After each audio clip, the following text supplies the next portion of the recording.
வணக்கம் சார், எப்படி இருக்கீங்க? நல்லா இருக்கு நிகில். நீ எப்படி இருக்கீங்க? நல்லா இருக்கு, ஃபர்ஸ்ட் கிளாஸாக இருக்கு. அட்வான்ஸ் வாழ்த்துக்கள். 26ஆம் தேதி ரத்னம் வெளியாகுது. ஆமாம். உலகமெங்கும் உங்களோட 17வது படம். ஆமாம். தொடர்ந்து ஹிட்டு மட்டுமே கொடுத்துட்டு இருந்தீங்க, அடுத்த கட்டத்துக்கு போக போறீங்கன்னு எல்லாரும் சொல்றாங்க. அட்வான்ஸ் வாழ்த்துக்கள். நன்றி சார். ஹரிகிருஷ்ணன் ஹரியா மான்னு அந்த ஜேர்னி பற்றி கொஞ்சம் சொல்லுங்க. அந்த ஜேர்னியாகவே வேணும். ஹரிகிருஷ்ணன்னே நான் வந்து நிறைய பிஸ்னஸ் பண்ணியிருக்கேன். ரியல் எஸ்டேட், மளிகை கடை, ஹார்ட்வேர்ஸ் பிஸ்னஸ் தெரியும், நிறைய விஷயங்கள். அது இல்லாமல் சின்ன சின்ன வேலைகள் நிறையா செஞ்சுருக்கேன். ஸோ அங்கேருந்து சினிமாவுக்கு வரணும்னு டிசைட் பண்ணும்போது நம்ம சினிமாவுக்குன்னு ஒரு பேர், சில பேர் வந்து வேறு ஒன்று மாற்றக்கூட செய்வாங்க. எனக்கு மாற்றுறதுல விருப்பம் இல்லை பெருசாக. அதனால் ஃப்ரண்ட்டில் உள்ள அந்த 2 அரியை மட்டும் எடுத்துக்கிட்டேன் நான். ஏன்னா டக்குன்னு சொல்கிறதுக்கு ஈஸியாக இருக்கும் அப்படின்னு. ஸோ அசிஸ்டன்ட் டைரக்டராக இருக்கும்போதே வந்து சரண் சார்கிட்ட ஒர்க் பண்ணும்போதெல்லாம் ஹரின்னு பேர் போட்டிருக்கேன், சரண் ஷார்ட்டாக இருக்கட்டும் அப்படின்னு சொல்லி அப்படி போட ஆரம்பித்தேன். அப்புறம் அப்படியே கண்டினியூ ஆகிடுச்சு, அவ்வளோதான். ஸோ எனி டைம் ஹரியாகவே இருக்கிறதுக்காக ஹரின்னு பேர் வச்சாங்கன்னு நினைக்கிறேன். அதனால அப்படியே ஓடிட்டே இருக்கிறோம். சார், ஒரு இயக்குனருக்கும் நடிகருக்கும் கேபி சார்ன்றது ஒரு கனவு. ஸோ உங்களோட முதல் படம் கல்கி, கேபி சார் கூட ஒர்க் பண்ணீங்க. அந்த கல்கியோட ஃபாண்ட்டே என்னன்னா, அந்த லோகோவே அந்த பெண் தன்னைத்தானே செதுக்கிக் கொள்கிறாள்ன்றது அதோட கான்செப்ட். ஸோ நீங்கள் கேபி சார்கிட்ட உங்களை நீங்கள் என்னவாக செதுக்கிக் கொண்டீர்கள்? கேபி சாரிடம் நீங்கள் கற்றதும் பெற்றதும் என்ன? ஆக்சுவலாக சின்ன திருத்தம் தான். நான் அதுக்கு முன்னாடியே வந்து செந்தில்நாதன் சார்கிட்ட 10 படம் ஒர்க் பண்ணியிருக்கேன். அதுக்கு முன்னாடி ஏகப்பட்ட ஜேர்னி நிறையா. அப்புறம் தான் நான் வந்து கேபி சார்கிட்ட ஒர்க் பண்ண வரேன் நான். ஸோ கேபி சார்கிட்ட ஒர்க் பண்ண வர்றதுக்கே நான் செதுக்கிக்கிட்டு தான் வந்தேன். அதாவது அது விளையாட்டான விஷயம் கிடையாது. அவரை வந்து அவர் பக்கத்தில் போய் நிற்கிறதே ஒரு மிகப்பெரிய விஷயம் அது. அதுக்கப்புறம் அவர்கிட்ட ஒர்க் பண்ணுன்றது அது வந்து கனவுலேயே நிறைய. ஸோ அதுக்கு வர்றதுக்காகவே நான் வந்து நிறைய செதுக்கினேன். ஏன்னா அதுக்கு முன்னாடி மின்பிம்பங்கள் அவங்களுடைய இன்னொரு கன்சர்னில் டிவி சீரியல்லாம் ஒர்க் பண்ணி, ஆமாம், இன்னோஸ்குள்ளே ஒர்க் பண்ணி, அமீர் ஜான் சார்கிட்ட ஒர்க் பண்ணி, அங்கே வந்து நம்மளை கூப்பிடணும் யாராவது கேபி சார்கிட்ட வாங்கி, அந்தளவுக்கு நம்ம எதாவது பண்ணணும்னு சொல்லி ஒரு பரபரப்பாகவே அங்கேயும் நிறைய ஆக்ஷன் பிளாக்லாம் பண்ணி, ஷூட்டிங்காக தான் எல்லாம். ஷூட்டிங்னாலே ஒரு பயங்கரமான ஆக்ஷன் பிளாக் ஒன்று நடக்கும்ல. அதாவது அசம்பிளிங்கில் ஒரு அசோசியேட் டைரக்டர் போது எல்லாத்தையும் கோஆர்டினேட் பண்ண வேண்டியிருக்கும். கோஆர்டினேட் எல்லா இடத்துலையும் சொல்கிறேன். இப்போ என்னோட கோ டைரக்டர் ஜானு கூட நிறைய ஆக்ஷன் பிளாக் இருக்கும். எப்படி இருக்குன்னா, யாரோ ஒரு ஆர்டிஸ்ட் டெக்னீஷியனை வந்து இந்த டைம் வரணும்னு சொல்லுவாங்க. அவங்களுக்கு வேறு ஒரு இது இருக்கும், ஏற்கனவே சொல்லியிருப்பாங்க டேட்டு, வரமாட்டேன்பாங்க. அப்புறம் அடித்து பிடிச்சி ஓடி போய் அங்கே போய் அவங்கள கண்டிப்பாக வந்தே ஆகணுன்றது ஒரு ப்ரெஷர் போட்டு, அங்கே வந்து வாய் வார்த்தை தகராறு எல்லாம் ஆகி, அப்புறம் வந்தே ஆகணும்னு சொல்லி ஒரு வழியாகி, ஒரு தொல்லை தாங்க முடியாமல் வந்து இப்படிலாம் வந்து, ஏன்னா அந்த வேலை நடக்கணுன்ற ஒரு ஆக்ஷன் பிளாக் இருக்கும். இந்த மாதிரி விஷயங்களெல்லாம் நானும் அந்த சீசன்லாம் நிறையா பண்ணி, எனக்கு வந்து அவங்க அங்கே உள்ள மேல் மட்டத்தில் உள்ளவங்க நம்மளை வந்து கவனிக்க வச்சு, சரண் சாரோட ஹெல்ப்பு, அவர் தான் நான் ஸ்டாண்டர்ட் அங்கே சேர்றதுக்கு பெரிய ஹெல்ப்பு. ஸோ அந்த நேரத்தில் என்னை கூப்பிட்டு போனேன். அப்புறம் ரொம்ப பயந்துட்டு தான் போனேன் அவர்கிட்ட. அவர் எப்படி போய் பேசுகிறது அவர்கிட்ட அப்படின்ற அளவுக்கு. ஆனால் உள்ளே போனோன்னே அவர் ஒரு வார்ம் வெல்கம் கொடுத்து உடம்புல உள்ள எல்லா அச்சத்தையும் சரி பண்ணி விட்டார். டக்குன்னு, ஹலோ மிஸ்டர் ஹரி, எப்படி இருக்கீங்க, வாங்க அப்படி. ஏய், இவ்வளோ பெரிய டேரக்டர் ஒரு அசிஸ்டன்ட் சார் வந்த பையன்கிட்ட வந்து இப்படி பேசுகிறாரு, இதான் அவர் அந்த இடத்துல இருக்கார். எல்லாம் வந்து அவர்கிட்ட வந்து ஏபிசிலேருந்து கற்றுக்கிட்டா அப்படின்னு எல்லாம் சொல்லுவாங்க. அப்போ நம்ம சேனல் இன்டர்வியூ தானே. அப்போ ஒரு ஆர்டிஸ்ட் ஒரு அவங்ககிட்ட வந்து இந்த மாதிரி கேபி சார் அவர் எனக்கு ஏபிசிலேருந்து, நாங்கள் வந்து அப்போ வந்து கிரிக்கெட்லாம் விளையாடுவோம். ஏபிசிலேருந்து கற்றுக்கிறதுனா என்ன கற்றுப்பாங்க, என்ன சொல்லிக் கொடுப்பாங்க, ஒரு எல்லோரும் அதே மாதிரி பேசுகிறாங்களே, வேணும்னு இப்படி பேசுகிறாங்களோ, இப்படிலாம் நாங்கள் கூட நாங்கள் பேசிடுவோம் பிஃபோர் சினிமா நான் சொல்லுவேன். அதுக்கப்புறம் அங்கே உள்ளே போன பிரச்சனை தெரியுது, ஏபிசிடிக்கு முன்னாடி ஏதாவது -A -Bலேருந்தே கற்றுக்கிற மாதிரி தான். அதாவது அப்படி ஒரு தெளிவு கொடுத்துருவாருங்க, தெளிந்த ஒரு டெக்னீஷியன் அவர் மாதிரி. உங்களுக்கு அடுத்தவங்களுக்கு புரியும் ஏன்னா வேலை செய்கிறோன்றது, நம்ம கூட இருக்க நமக்கு புரிகிற மாதிரி அந்த வேலை இருக்கும். அங்கே போனோன்னே உங்களுக்கு ஒரு நம்பிக்கை வந்துடும். அதுக்கப்புறம் அந்த வண்டியை வந்து கரெக்டாக ஓட்டுறதா இல்லை ரேஷாக ஓட்டுறதான்னு நீங்கள் தான் டிசைட் பண்ணலாம். வண்டி உங்களுக்கு ஸ்டேரிங் வந்து கரெக்டாக பிடிக்கவே சொல்லி கொடுத்துருவார் அவர். அது வந்து அவரே சொல்லித்தரல மாட்டார், நம்ம போனோன்னு புரிஞ்சிடும். ஏன்னா ஷார்ட் டிவிஷன் பண்ணி சொல்லும்போதே உங்களுக்கு அங்கேயே செதுக்கிக்கலாம். தான் நீங்கள் சொல்லிக்கலாம், இந்த கல்கி மாதிரி நம்ம அங்கே செதுக்கிக்கிட்டே இருப்போம். டெய்லி நம்ம மேலே இருந்து தேவையில்லாத பொருள் போயிட்டே இருக்கும். நம்ம வந்து ஒரு ஷேப்புக்கு வந்துட்டு இருப்போம். அங்கே ஒரு அப்படி தான் வந்து அவர்கிட்ட இருந்து வந்த பெரிய பெரிய டேரக்டர்ஸ், வசந்த் சார்லேருந்து, சுரேஷ் கிருஷ்ணாலேருந்து, நம்ம சரண் சார்லேருந்து, சமுத்திரகனி சார்லேருந்து எவ்வளோ பேர் இருக்காங்க. யார் பேரையாக விட்டா மன்னிச்சுக்கோங்க. ஸோ அது மாதிரி எல்லாருமே வந்து அங்கேருந்து வந்தவங்க தான். நானும் அங்கேருந்து தான் வந்திருக்கேன். ஸோ அப்படிக்கு தெளிவு கற்றுக் கொடுத்தாரு.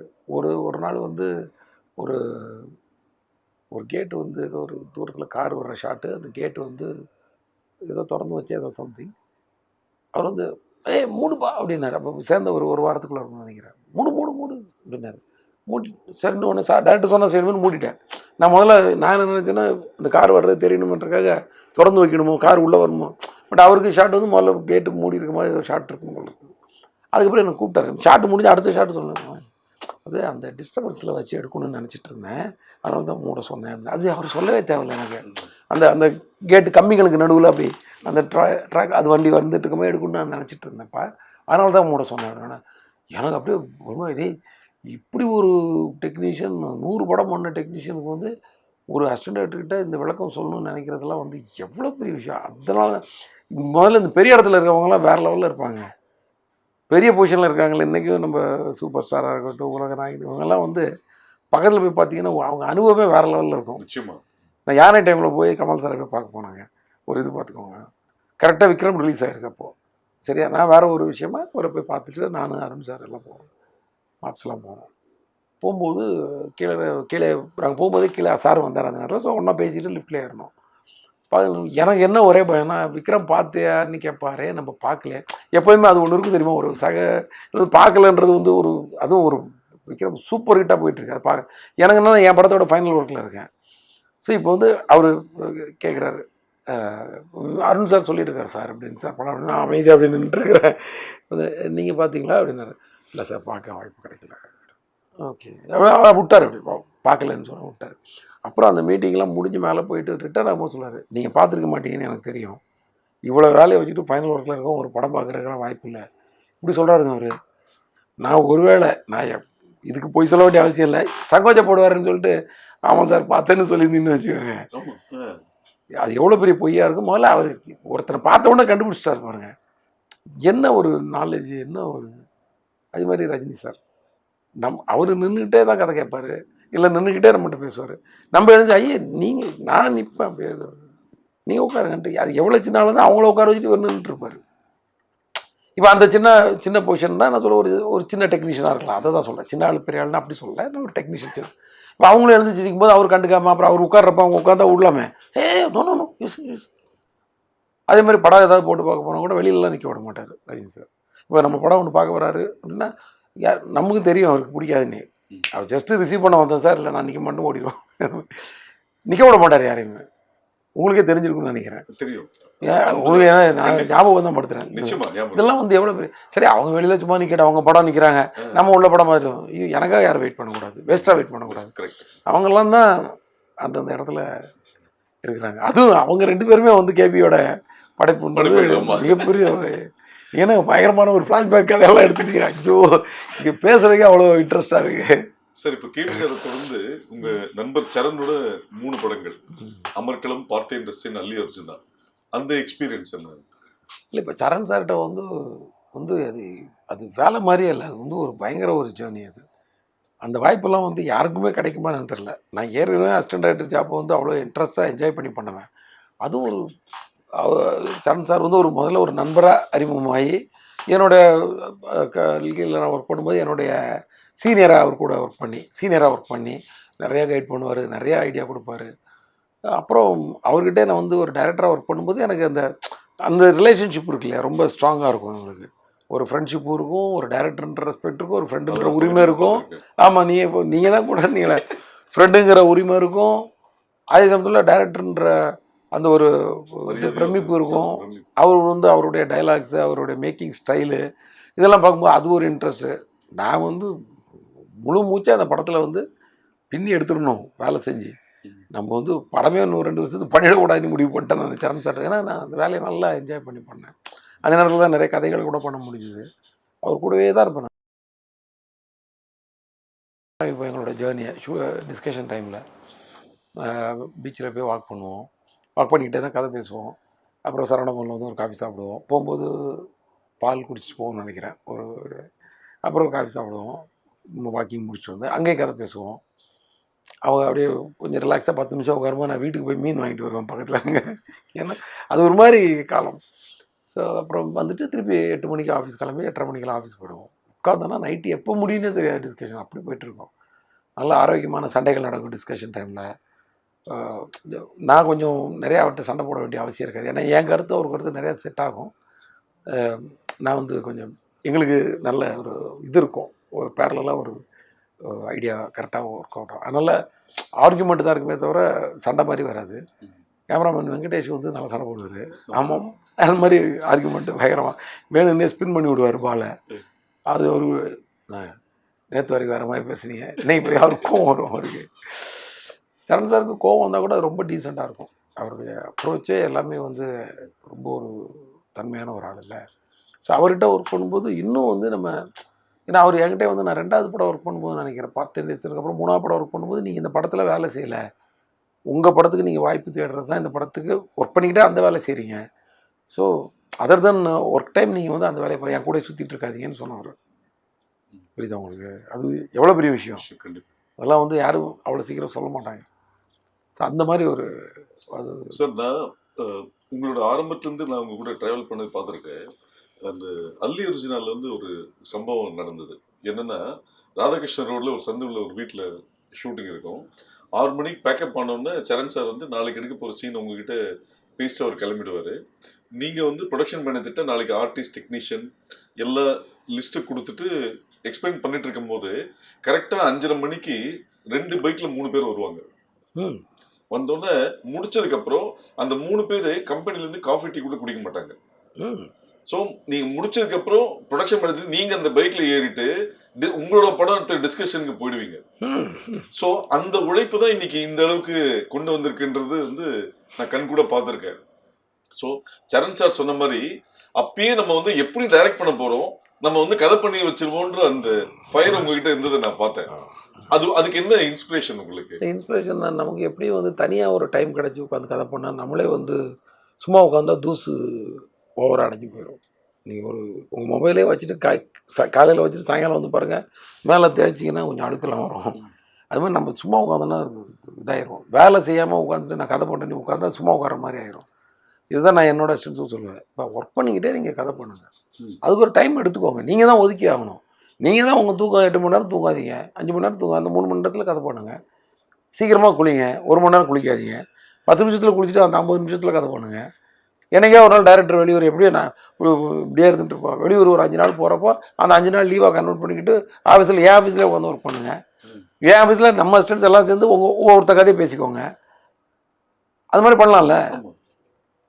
தனியாக நான் வந்து கதை பண்ணுறேன்னு சொல்லி லீவ் விடாதீங்க. உங்கள் மனசே தூசு அடைஞ்சு போயிடும். ஏன்னா வேலை செஞ்சுட்டு ஆடிய கால்களும் ஓடிய கால்களும் வந்து நின்னாச்சுன்னா அப்புறம் வந்து அது வந்து அப்படித்தானே உங்களுக்கு நமக்கு மனதளவில் நம்ம வந்து சும்மா இருந்தால் ஒரு ஐடியல் டெவில்ஸ் ஒர்க் ஷாப்பா அது மாதிரி ஒன்று சொல்லுவாங்க. அந்த மாதிரி ஒரு மாதிரி மைண்டு வந்து துருப்பிடிச்சி போயிடும் அப்படின்னு நான் சொல்லுவேன். அதுதான் நான் அன்றைக்கி கடைப்பிடிச்சது. நம்ம எல்லா டைரக்டர்ஸ்கிட்டையும் ஒர்க் பண்ணும்போது நம்ம இப்போ ஒர்க் பண்ணுறது தான் ஒர்க்கு. ஐ மீன் இப்போ கேதர் பண்ணுறது இப்போ பண்ணுறது தான். அதுக்கப்புறம் நமக்கு வந்து பெயின் தான்றது தெரிஞ்சிருச்சு. ஏன்னா நம்ம டேரக்டர்ஸ் போடுற அவஸ்தை, நான் ஒர்க் பண்ண எல்லா டேரக்டரும் பெயின்ஃபுல்லாக ஒர்க் பண்ணவங்க தான். செந்தில்நாத் சார்லாம் வந்து காலையில் வந்து ஒரு 2:30 மணி 3 மணிக்கு பேக்கப் பண்ணி ஒரு 3-3:15 வீட்டுக்கு வருவார். வந்துட்டு எப்போ படுப்பாருன்னு தெரியும், காலைல 5:30 மணிக்கு வெளியே வந்து நிற்பார். குளிச்சு ரெடியாகி விபூதி போட்டு சாமி கும்பிட்டுட்டு அடுத்த ஜேர்னி ஆரம்பிச்சிடும். ஒரு நாளைக்கு 2 ஷூட்டிங் 3 ஷூட்டிங் இப்படி போயிட்டுருக்கும். ஸோ அந்த உழைப்பெல்லாம் வந்து உங்களுக்கு அப்படிலாம் பணம் கூட தேவையில்லை. ஆனால் ஒரு படத்தை கமிட் பண்ணிவிட்டு அதை கரெக்டாக முடிச்சு கொடுக்கணுன்றக்காக அவங்க வந்து ஹார்ட் ஒர்க் பண்ணது. அது மாதிரி ஒவ்வொரு டேரக்டர்ஸ்லேயும் ஒவ்வொரு ஸ்பெஷாலிட்டி இருக்கும். நான் அந்த மாதிரி ஒவ்வொரு ஸ்பெஷாலிட்டி. ஸோ இதெல்லாம் வந்து உங்களுக்கு வந்து அந்த பெயின்ஃபுல்லாக தான் அந்த லைஃப் இருக்க போகுது. அங்கே போய் உட்காந்துட்டு நீங்கள் ரூம் போட்டலாம், அப்போ டிஸ்கஸ் பண்ணி கதை பண்ண முடியாது. அதுக்கப்புறம் ஒரு வாய்ப்பு கிடைச்சப்பறம் தான் நீங்கள் கதை பண்ண முடியும். வாய்ப்பு கிடைச்சதுக்கப்புறம் நீங்கள் உட்காந்து ஓடுறதுக்கு தான் டைம் சரியாக இருக்கும். ஹீரோ மீட்டிங் கூப்பிட்டாரு, மியூசிக் டைரக்டர் மீட்டிங் கூப்பிட்டாரு, கேமராமேன் இன்னைக்கு வர்றாரு, அவருக்கு கதை சொல்லு, ப்ரொடியூசரோட ஃப்ரெண்டு ஒருத்தர் வர்றாரு இப்போ ஃபஸ்ட் படத்தில், அவர் கொஞ்சம் சொல்லு, அவர் தான் இவருக்கு மோட்டிவேஷன் கொடுக்குறவர். ஐயோ இவரை இம்ப்ரெஸ் பண்ணதோட இவர் ரொம்ப இம்ப்ரெஸ் பண்ணு, இதெல்லாம் வரும். ஸோ இது மாதிரி இதுக்கே நேரம் சரியாக இருக்கும். ஐயோ இந்த ஹீரோயின் கிடச்சா நல்லா இருக்குமே, ப்ரொடியூசருக்கு பட்ஜெட் இருக்குமா, அந்த ஃபஸ்ட்டு படத்தில் கடந்து பரிதவிப்போம்ல, அது எப்போவுமே நமக்கெல்லாம் இருக்கும். இந்த படத்துக்கு யார் வரப்போகிறா, ஐயோ கரெக்டாக இருக்கணுமே, நடிக்க தெரியணுமே, டைலாக் பேச தெரியணுமே, நிறைய டைலாக் எழுதி வச்சுருக்கோம். ஒருவேளை லாங்குவேஜ் தெரியாத பொண்ணை போட்டால் டைலாக் கற்றுக் கொடுக்குறதுலே நம்ம டைம் போயிடும். அப்புறம் பர்ஃபார்மன்ஸுக்கு டைலாக் கற்றுக் கொடுத்து வர்றதுக்குள்ளே சீன் முடிஞ்சு போயிடும். அப்போ நம்ம காம்ப்ரமைஸ் பண்ணி ஷார்ட் எடுக்கணும். இப்படி நிறைய விஷயங்கள் கடந்து நம்ம போராடிக்கிட்டே இருக்க போகிறோம். இது மாதிரி ஆர்ட் டிபார்ட்மெண்ட் எடுத்து அது ஒரு போராட்டம், காஸ்டியூம் எடுத்து அது ஒரு போராட்டம், லொக்கேஷன் போராட்டம், மேனேஜர்ஸ்கிட்ட போராட்டம், இப்படி தான் இருக்க போகுது. ஆனால் இதுக்கு முன்னாடி நீங்கள் ஷோல்டரில் சுமக்கிறப்போ, தலையில் சுமக்கிறதுக்கு ஒரு டைரக்டர் இருக்கார், தோளில் சுமந்துட்டு இருப்பீங்க உங்கள் வேலையை. அது வந்து கொஞ்சம் கம்மி, மண்டையில் சுமக்கிறத விட. அந்த நேரத்தில் தான் நீங்கள் கதை பண்ண முடியும். அந்த நேரத்தில் நீங்கள் உங்களோட படையை வந்து நல்ல சேனையை வந்து திரட்டி வச்சுக்க முடியும். அந்த டைம் தான். அதனால தான் நான் வந்து கேபி சார்ட்ட ஒர்க் பண்ணோன்னே, நான் ஆக்சுவலாக வந்து ரொம்ப முன்னாடியே படம் பண்ணுறதால எனக்குலாம் வாய்ப்பு கூட கிடச்சிது, கதை சொல்கிறதுக்கெலாம் வாய்ப்பு கிடச்சிது. நான் அவாய்ட் பண்ணிட்டேன் அந்த டைமில். நான் வந்து ஒரு 93 வள்ளிலாம் ஒர்க் பண்ண டைம்லலாம் கூட எனக்கு வந்து நிறைய என்னோடய ஃப்ரெண்ட்ஸ் நிறைய பேர் கதை சொல்ல போவாங்க. இப்போ நிறையா கம்பெனியில் கதை கேட்பாங்க தெரியுமா, க்யூவில் உட்காந்து கதை சொல்லலாம். எல்லாம் அப்படி இருந்துச்சு நிறையா. அதுவும் சூப்பர் குட்லலாம் க்யூவில்னு கதை சொல்லுவாங்க. அதே மாதிரி வாய்ப்பு கொடுத்துட்ருப்பாங்க. அவங்கெல்லாம் வந்து சூப்பர் குட் சௌத்ரி சார்லாம் one of the best producer, one of the producer. அத்தனை பேருக்கு வாய்ப்பு. என்ன தைரியம் பாருங்கள், டிசைடிங் கெப்பாசிட்டி. இந்த படம் நம்ம எடுக்கலான்ற ஒரு புது டைரக்டர் நம்பி எடுக்கிறது, இந்த மாதிரி விஷயங்கள். அந்த டைமில் நான் வந்து என்ன பண்ணேன், அவாய்ட் பண்ணிக்கிட்டேன். வேண்டாம், கொஞ்ச நாள் நல்லா கற்றுப்போம், நமக்கு அவசரம் இல்லை. ஏன்னா இது வந்து அதுக்கப்புறம் நம்ம கற்றுக்க முடியாதுன்னு நினைக்கிறேன். வாத்தியார வேஷம் போட்ட பிறகு நம்ம கற்றுக் கொடுக்க வேண்டிய கட்டாயத்தை வந்துடுவோம். அதுக்கப்புறம் நம்ம கற்றுக்கிறதுக்கு ரொம்ப கஷ்டமாயிடும், டைம் இருக்காது அப்படின்ட்டு தான் நான் உட்காந்துட்டு இருந்தேன். அதில் தான் எனக்கு கேபி சார்ட்ட வாய்ப்பு கிடச்சிது. ஸோ கேபி சார்ட்ட வந்து சரண் சார்கிட்ட வரும்போது வந்துன்னா, கேபி சார்கிட்ட இருந்து கற்றுக்கிட்ட உடனே ஐயோ இது வந்து நம்ம கரெக்டாக போய் லேண்ட் ஆகணும் அப்படின்னு சொல்லி நான் டிசைட் பண்ணி சைலண்டாக இருந்துட்டேன். வாய்ப்பே தேடி ஆக்சுவலாக ரொம்ப அலையலை. நான் அசிஸ்டன்ட் டேரக்டராக ஒர்க் பண்ணுறது தான் நிறைய வாய்ப்பு தேடி அலைஞ்சேன். டைரக்டர் வாய்ப்புன்றது எனக்கு ரொம்ப கொஞ்சம் சுலபமாக கிடச்சின்னு கூட சொல்லலாம். ஏன்னா நான் பெரிய டேரக்டர்ஸ் கூட, பெரிய ஹீரோஸ் கூட, பிரசாந்த், சிம்ரன், இந்த காம்போவில் நான் ஒர்க் பண்ணிகிட்டு இருந்தேன், பார்த்தியன் ரைசன்.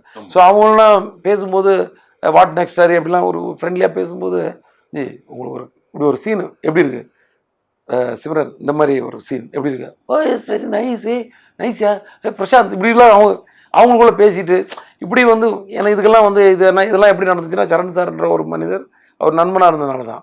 இல்லை இன்னொருத்தராக இருந்தால் இவ்வளோ ஈஸியாக நம்ம எல்லார்கிட்ட பழக முடியாது. பரத்வாஜ் சார்கிட்ட என்ன ஹரி என்ன பண்ணுறீங்க, அடுத்து என்ன பண்ண போகிறீங்க, எவ்வளோ நாள் ஒர்க் பண்ணுறதா உத்தேசம், சார் நீங்கள் தான் எனக்கு மியூசிக் பண்ணு, இப்படி சொல்லுவீங்க, அப்புறம் ஓடி போயிருவீங்க நீங்கள் அப்படி, சார் இன்னைக்கே டியூன் போடுங்க சார் அப்படின்னு ஏதாவது ஒரு ஜாலியாக இப்படி இந்த காம்போவில் தான் நான் போய் படம் பண்ணேன். இதில் எனக்கு சரண் சாரும் சேர்ந்து சப்போர்ட். நான் வந்து டைலாக் எழுதி தரேன், வேணா யூஸ் மை நேம் அப்படின்னு. பட் அவருக்கு டைலாக் எழுதுறதுக்கு வாய்ப்பு அந்த டைம் கிடைக்கல. அவர் அப்போது வேற ஒரு படத்தில் பிஸியாக இருந்ததுனால எண்டில் வந்து என் பேரை போடாதீங்க, அது தப்பாயிடும், ஏன்னா என்னால் உட்கார்றதுக்கு டைம் இல்லை அதில். ஏன்னா நான் எழுதியிருந்தேன்னா பேர் போடலாம், ஒரு ரஃப் வெர்ஷன் கூட எனக்கு பண்ணுறதுக்கு டைம் இல்லாமல் போச்சு. நம்ம ஆரம்பிக்கும் போது அப்படி ஆரம்பித்தோம், அதனால் இப்போ போட்டிங்கன்னா தப்பாக இருக்கும் அப்படின்னு அவரே சொன்னார். ஸோ நானே தான் எழுதிட்டேன், அது அப்படியே போயிடுச்சு. ஸோ அது ஒரு ஹெல்ப் மாதிரி தான் பண்ணுறேன். அது எவ்வளோ பெரிய ஹெல்ப்பு, என் நேமை யூஸ் பண்ணிக்கோங்கன்னு சொல்கிறதெல்லாம். ஸோ அந்த மாதிரி தான் என்னோடய ஃபஸ்ட்டு படம். அதில் தேவான மூவிஸு. துரை சார் வந்து நமக்கு வந்து ஒரு காட்ஃபாதர் மாதிரி தான் அவர். இது கொஞ்சம் விளக்கமாக ஏன் நான் சொல்கிறேன்னா, நிறைய பேருக்கு யூஸ் ஆகலாம். ஏன்னா நான் மை இண்டியான்ற ஒரு படத்தில் ப்ரொடியூசர்கிட்ட சண்டை போட்டு ஓடினவன் நான் படத்தில் இருந்து, பாதி படத்தில் இருந்து. அதுக்கு காரணம் என்ன வேணாலும் இருக்கலாம், எனக்கு தான் பயங்கரமாக ட்ருன்னு இருப்பேன்ல நான் வேலையில். ஸோ ஏதோ ஒரு இஷ்யூ சண்டை போட்டு ஓடி போட்டேன். ஒரு வாரம் கழிச்சு என்ன குமார் சார் ஆஃபீஸில் பார்க்குறாரு. அவர் என்ன பிரதர் ஏதாவது ஒரு விஷயம் சொல்லிங்கன்னா உடனே ஓடிடுவீங்களா, வந்து வேலை செய்யுங்க பிரதர் அப்படின்னு அவர் உரிமையோட சொல்கிறாங்க. ஒரு ப்ரொடியூசரு, அவர் எவ்வளோ கிரேட் பாருங்கள் அவர். ஸோ அதுக்கப்புறம் போய் ஒரு கொஞ்ச நாள் ஒர்க் பண்ணேன். அதுக்குள்ளே எனக்கு வேறு ஒரு ஒர்க் கிடச்சி போய்ட்டு அதுக்குள்ளே படமும் முடிஞ்சிருச்சு அந்த படம். ஆனால் அந்த படம் போய் ஒர்க் பண்ண ஆரம்பித்ததே ஒரு பாதியிலேருந்து தான் நினைக்கிறேன். Alex Pandian sir director. So அப்படி ஒரு எக்ஸ்பீரியன்ஸு. அவர் என்னன்னா அவர் கணிக்கிறாரு பாருங்க, அடுத்து எனக்கு அவர் வாய்ப்பு கொடுக்குறாரு. பாதியில் ஓடி போனவன் நான். ஏன் ஓடி போனான், அதான் அவருடைய ஏன் ஓடி போனான்னு எனக்கு தெரியும். என்ன காரணத்துக்காக அவனுக்கு அந்த கோவம் வந்துச்சுன்னு எனக்கு தெரியும். அவர் தான் சொன்னார், கோவம் இருக்கிறவனுக்கு தான் சொரணம் இருக்கும், சொரணம் இருக்கவன் தான் வேலை செய்வான். அதை தான் நான் பிடிச்சிக்கிட்டேன். எல்லார்ட்டையும் நான் அதை சொல்லுவேன், நான் ஸ்ப்ரெட் பண்ணுவேன் நல்ல விஷயங்களை. உங்கள் கோவத்தை வந்து வேலைக்காக வெயிட்டிங்கில் வைங்க, உங்கள் கோவத்தை வேஸ்ட் பண்ணிடாதீங்க, தேக்கி வைங்க. உங்கள் வேலை வரலாம் அதில் காட்டுங்க. உங்கள் வேலையில் நீங்கள் கோவத்தை காட்டினா வேறு யாருக்குமே கோவம் வராது, வேலைக்காக தான் கோவப்படுறான்ட்டு. கரெக்டாக? இதே நீங்கள் உங்கள் கேரக்டரை நான் கோவப்படுற கேரக்டர் காட்டிங்கன்னா உங்களை பார்த்தா எவனும் மதிக்கவே மாட்டான். பட் உங்கள் வேலைக்காக வந்து சீக்கிரம் நடக்கணுன்றக்காக, அந்த வேலையை நல்லா செய்யணுன்றக்காக நீங்கள் ஒரு கோவப்பட்டீங்கன்னா அவங்க வந்து வேலை அது வந்து இதை வச்சுக்கோங்கன்னு நான் நிறைய பேருக்கு என்னால் முடிஞ்ச இதை சொல்லுவேன் கருத்து. ஏன்னா எங்கள் தேவான ப்ரொடியூசர் சார் சொன்னாங்க, நல்ல விஷயங்கள் எங்கேருந்து வேணாலும் வருங்க. ஒவ்வொருத்தர்கிட்டருந்து ஒன்று ஒன்று வரும். எனக்கு அவர் தான் வாய்ப்பு கொடுத்தாரு. வாய்ப்பு மட்டும் கொடுக்கல, அந்த படம் அவரே ஒரு கிரியேட்டிவ் ப்ரொடியூசர் தான். ரொம்ப வந்து இன்வால்வ் ஆகி பண்ணுவார் எல்லா படத்துலையும். என்கிட்ட ஃபஸ்ட் டே ஷூட்டிங் தூரத்தில் வந்து பார்த்தாரு. குமார் அண்ணங்கிட்ட சொல்லிட்டாரு மேனேஜர்கிட்ட, நான் இந்த படத்துக்குள்ளே வரமாட்டேன், அவங்க பண்ணட்டும் அப்படின்ட்டு. அது சொன்னது வந்து எனக்கு இன்னும் பெரிய பொறுப்பாயிடுச்சு, ஜாஸ்தி ஆயிடுச்சு. சரி, அவர் வந்து ஷூட்டிங் ஸ்பாட்டெல்லாம் வந்து கொஞ்சம் நம்மளை வந்து இது பண்ணுவார் போல இருக்குன்னு பயந்துட்டு தான் இருந்தேன் நான், உண்மையை சொல்கிறேன். ஆனால் அவர் அது மேலே எதுவுமே ஒரு கேள்வி கேட்கல, அவ்வளோ சப்போர்ட்டு அது. ஸோ எவ்வளோ பேர் ஒருத்தருடைய வெற்றிக்கு வந்து எத்தனை பேர் துணையாக நிற்கிறாங்க பாருங்கள். இந்த மாதிரி தான் ஒவ்வொருத்தர் ஒவ்வொன்றும் கற்றுக்கிட்டு ஒன்று ஒன்று இது மாதிரி நான், அதாவது அந்த அசிஸ்டன்ட் ஜாபை வந்து ஒரு என்ஜாய் பண்ணி அங்கேருந்தே ஒரு ப்ரொடியூசர் எனக்காக தயாராகி, நான் அந்த ப்ரொடியூசருக்காக தயாராகி என்னை வந்து ஒரு 2 ஹவர்ஸில் ஒரு கதையை கேட்டு கன்ஃபார்ம்னு சொல்லி உடனே போய் ஒரு எல்லா ஆர்டிஸ்டையும் பார்த்து கன்ஃபார்ம் பண்ணி, பரத்வாஜ் சார், அது எல்லா டெக்னீஷியன், பிரியன் சார் ஏற்கனவே அசிஸ்டன்ட் டைரக்டராக இருக்கும்போதே அவரை நான் வந்து ஃபாலோ பண்ணிகிட்டு இருந்தேன். நான் வந்து சேரன் சார் படத்தில் வந்து நானும் சேரன் சார் ஒரு சாங் எடுக்கிறக்காக டெல்லி போனோம். அப்போ பிரியன் சார் வந்திருந்தார். ஏன்னா இப்படி ஒரு ஒர்க் பண்ணிகிட்ருக்காரு, ஒரு இவ்வளோ இன்ட்ரெஸ்ட்டாக ஓடி இது பண்ணி ஒரு பயங்கரமாக இருக்காருன்னு சொல்லி அவரோட ஃபேன் ஆகிட்டேன் நான். ஸோ அவரை பார்க்கும்போதெல்லாம் எங்கேயாவது அடிக்கடி மீட் பண்ணுவேன், அவர்கிட்ட ஏதாவது ஒரு கதை சொல்லுவேன், சீன் சொல்லுவேன், சாங் சிச்சுவேஷன் சொல்லுவேன். நான் சொல்கிறது படம் பண்ணுறதுக்கு முன்னாடி. அப்போ அதில் வந்து மைனஸ் ப்ளஸ் எல்லாம் சொல்லுவார். ஸோ ஃபஸ்ட் படம் பண்ணும்போது ஒரு பண்ணணும்னு நினைப்பேன். ஆனால் நான் வெங்கடேஷ் கூட தான் போகிறதா பிளான் பண்ணியிருந்தேன். அப்படி தான் இருந்துச்சு அந்த தருணம். ஆனால் அவர்கிட்ட ஒர்க் பண்ணணும்னு ஆசைப்படுவேன், இப்படி இருந்துச்சு. அதுக்கப்புறம் அவர் ஃபஸ்ட் படத்துக்கு அவரே வந்தார். ஏன்னா வெங்கடேஷ் வந்து சரண் சார் படத்தில் பிஸி ஆகிட்டார் அந்த ஜெமினியில். ஸோ நான் வந்து பிரியன் சார், அப்போ அடுத்த சாய்ஸ் எனக்கு பிரியன் சார் தானே ஒர்க் பண்ணேன். பிரியன் சார் வந்து வேலையில் வந்து ரொம்ப டார்ச்சர் பண்ணுவார். அதாவது நாங்கள் வந்து எல்லோரும் நினைப்பாங்க 15 படம் ஒன்றா ஒர்க் பண்ணியிருக்காங்க, ரொம்ப ஒற்றுமையாக இருந்துப்பாங்க போல இருக்கு ஸ்பாட்லன்னு. நிறையா சண்டை தான் போடுவோம் நாங்கள். அதுதான் எனக்கு ரொம்ப பிடிக்கும். அதுதான் சொல்லுவேன், கதிர் ஆர்டிஸ்ட் நம்ம வந்து வேலைக்காக சண்டை போடுற வரைக்கும் அது வந்து 6 மணிக்கு மேலே கிடையாது. 6 மணிக்கு மேலே நீங்கள் சண்டை போட்டால் தான் அது ரிஃப்ளெக்ட் ஆகும். வேலையில் சண்டை போடுறது அது வந்து சண்டைன்றது வந்து ஒரு ஆர்கியூமெண்ட், ஹார்ஷ் ஆர்கியூமெண்ட்ஸ், அவ்வளோதான். சண்டைன்ற கத்தி எடுத்துகிட்டு அந்த சண்டை ஹார்ஷ் ஆர்கியூமெண்ட்ஸ். நான் டைரக்டர், நான் சொன்னது தான் எல்லாம் செஞ்சாகணுன்றதெல்லாம் வந்து அப்படி கிடையாது. அது வந்து கன்சிடர் பண்ணணும், இது பண்ணணும். அவங்களுக்குன்னு ஒரு உரிமை இருக்குது, அவங்களுக்குன்னு எல்லா டெக்னீஷியனும் இருக்குல்ல, எல்லாத்தையும் நம்ம இம்ப்ளிமெண்ட் பண்ணணும். அப்படி தான் நாங்கள் ஒர்க் பண்ணோம். பட் இன்றைக்கி அவரை மிஸ் பண்ணுறோம். எவ்வளோ பெரிய கிரேட் ஒரு. இப்போ உங்ககிட்ட நிறைய அசிஸ்டன்ஸ் அசோசியேட்ஸ் வந்து சீன் சொல்றதுக்கோ டிஸ்கஷன்ஸ்க்கோ இன்னும் தொடர்ந்து அவங்களுக்கு சப்போர்ட் பண்ணிட்டு இருக்கீங்க. ஸோ நீங்கள் ஒரு அசிஸ்டன்ட் டைரக்டர் வந்து கஷ்டப்பட்டதுனால கஷ்டப்படுறவங்க திறமையானவங்களை கூட வச்சுட்டு பிளான் பண்ணுன்றது கான்செப்டா இல்லை? எனக்கே வந்து தன்னை கொண்டே ஒரு 12 பேர் வேணும் எனக்கு டெய்லி டிஸ்கஸ் பண்ணுறது. இப்படி சுற்றி உட்காந்தா தான் எனக்கு வந்து இப்படி வந்து பிளானிங்கில் வந்து கை தூக்குறதுக்கு வந்து இந்த பக்கம் ஒரு கருத்துக்கு வந்து 5 பேர் இந்த பக்கம் 7 பேர் அந்த பக்கம் கை தூக்கி சில விஷயங்கள் ரொம்ப காம்ப்ளிகேட் ஆகி போயிட்டே இருக்கும். ஈவினிங் வரைக்கும் முடியவே வராது. கடைசியில் எப்போ இதை முடிச்சுக்கலாமா அப்படின்னு கேட்பேன். முடிச்சுக்கலானே அவங்களாம் முடிவு சொன்னால் தான் முடிப்பேன், இல்லை நான் முடிக்க மாட்டேன் அந்த ஒரு விஷயத்துக்கு. ஏன்னா எனக்குன்னு ஒரு கருத்து இருக்கும், ஒவ்வொருத்தருக்கும் ஒரு கருத்து இருக்கும். அப்போ கை தூக்கிடலாமா? ஸோ மேக்ஸிமத்துக்கு இப்போதைக்கு வந்து மேக்ஸிமம் மெஜாரிட்டிக்கு விட்டுருவோம். அதை மெஜாரிட்டி பார்த்து நம்ம வந்து வைக்கிறதா வைக்கலன்னு முடிவு பண்ணிவிடும். அப்போ கை தூக்குவோம். அந்த மாதிரிலாம் ஓட்டு போட்டு கருத்து கணிப்புலாம் பண்ணுறதுக்கு எனக்கு வந்து ஒரு 10லேருந்து 12 பேர் தேவை. அது அப்படியே போயிட்டே இருக்கும். அதில் தான் வந்து எனக்கு ஒர்க் பண்ணுற ஒரு 6-7 பேர். இது இல்லாமல் வெளியில் நம்ம நண்பர்கள், நம்மகிட்ட ஏற்கனவே ஒர்க் பண்ணவங்க, நம்ம கூட சேர்ந்து முன்னாடி நம்ம ஒன்றா ஒர்க் பண்ணவங்க, டைரக்டராக இருந்து அவங்களும் வந்து ஃப்ரீ டைம் இருக்குன்னு வந்து ஒர்க் பண்ணுறோம். இந்த மாதிரி நிறைய பேரை கூட சேர்த்துப்பேன். ஏன்னா யார் மூலமாவது ஒரு நல்ல கருத்து வந்துடும், நல்ல விஷயம் வந்துடும், நல்ல அந்த ஸ்கிரிப்ட் எலிவேட் ஆகிருன்ற ஒரு நம்பிக்கை தான். அண்டு எங்கள் டிஸ்கஷன் வந்து ஓகேன்னு சொன்னால் யாருமே விட மாட்டாங்க. எதுக்கு நீ ஓகே சொன்ன, காரணம் சொல்லுன்றது தான் பெரிய பாயிண்ட்டாக இருக்கும். அதனால் யாரும் உடனே ஓகேன்னு சொல்ல மாட்டாங்க. இது ரொம்ப வில்லங்கமாயிரும். அப்படி தான் இருக்கும் எங்கள் டிஸ்கஷன் நல்லா போட்டு பிசைஞ்சிருவாங்க போட்டு, அவ்வளோதான். அதுக்கப்புறம் ஸ்பாட்டில் போய் ரொம்ப இது பண்ண வேண்டிய எல்லா கார்னரும் பேசி மைனஸ் ப்ளஸ் பேசியிருப்போம். ஸோ ஸ்பாட்டில் ஒரு சின்னதாக ஒரு டெவலப்மெண்ட், அந்த மேக்கிங்குரிய ஸ்ட்ரெயின் தான் அதிகமாக இருக்குமே தவிர அங்கே போய் திருப்பி ப்ரிப்பரேஷன் ஒன்று இருக்காது. ஆல்ரெடி ப்ரிப்பேர் ஆகி எல்லாமே ரெடியாக இருக்கும். ஜஸ்ட்டு தாளிசம் பண்ணி எடுக்கணும், ஜஸ்ட்டு ஃப்ரை பண்ணி எடுக்கணும், மற்ற எல்லாம் மசாலாஸெல்லாம் போட்டு எல்லாம் ரெடியாக வச்சுருக்க மாதிரி தான் இருக்கும் மேக்ஸிமம். சார், ரத்னம் யார்? ஹரியோட இன்னொரு ரெப்ளிகாவா இல்லை சொசைட்டியில் ரத்னம் யார்?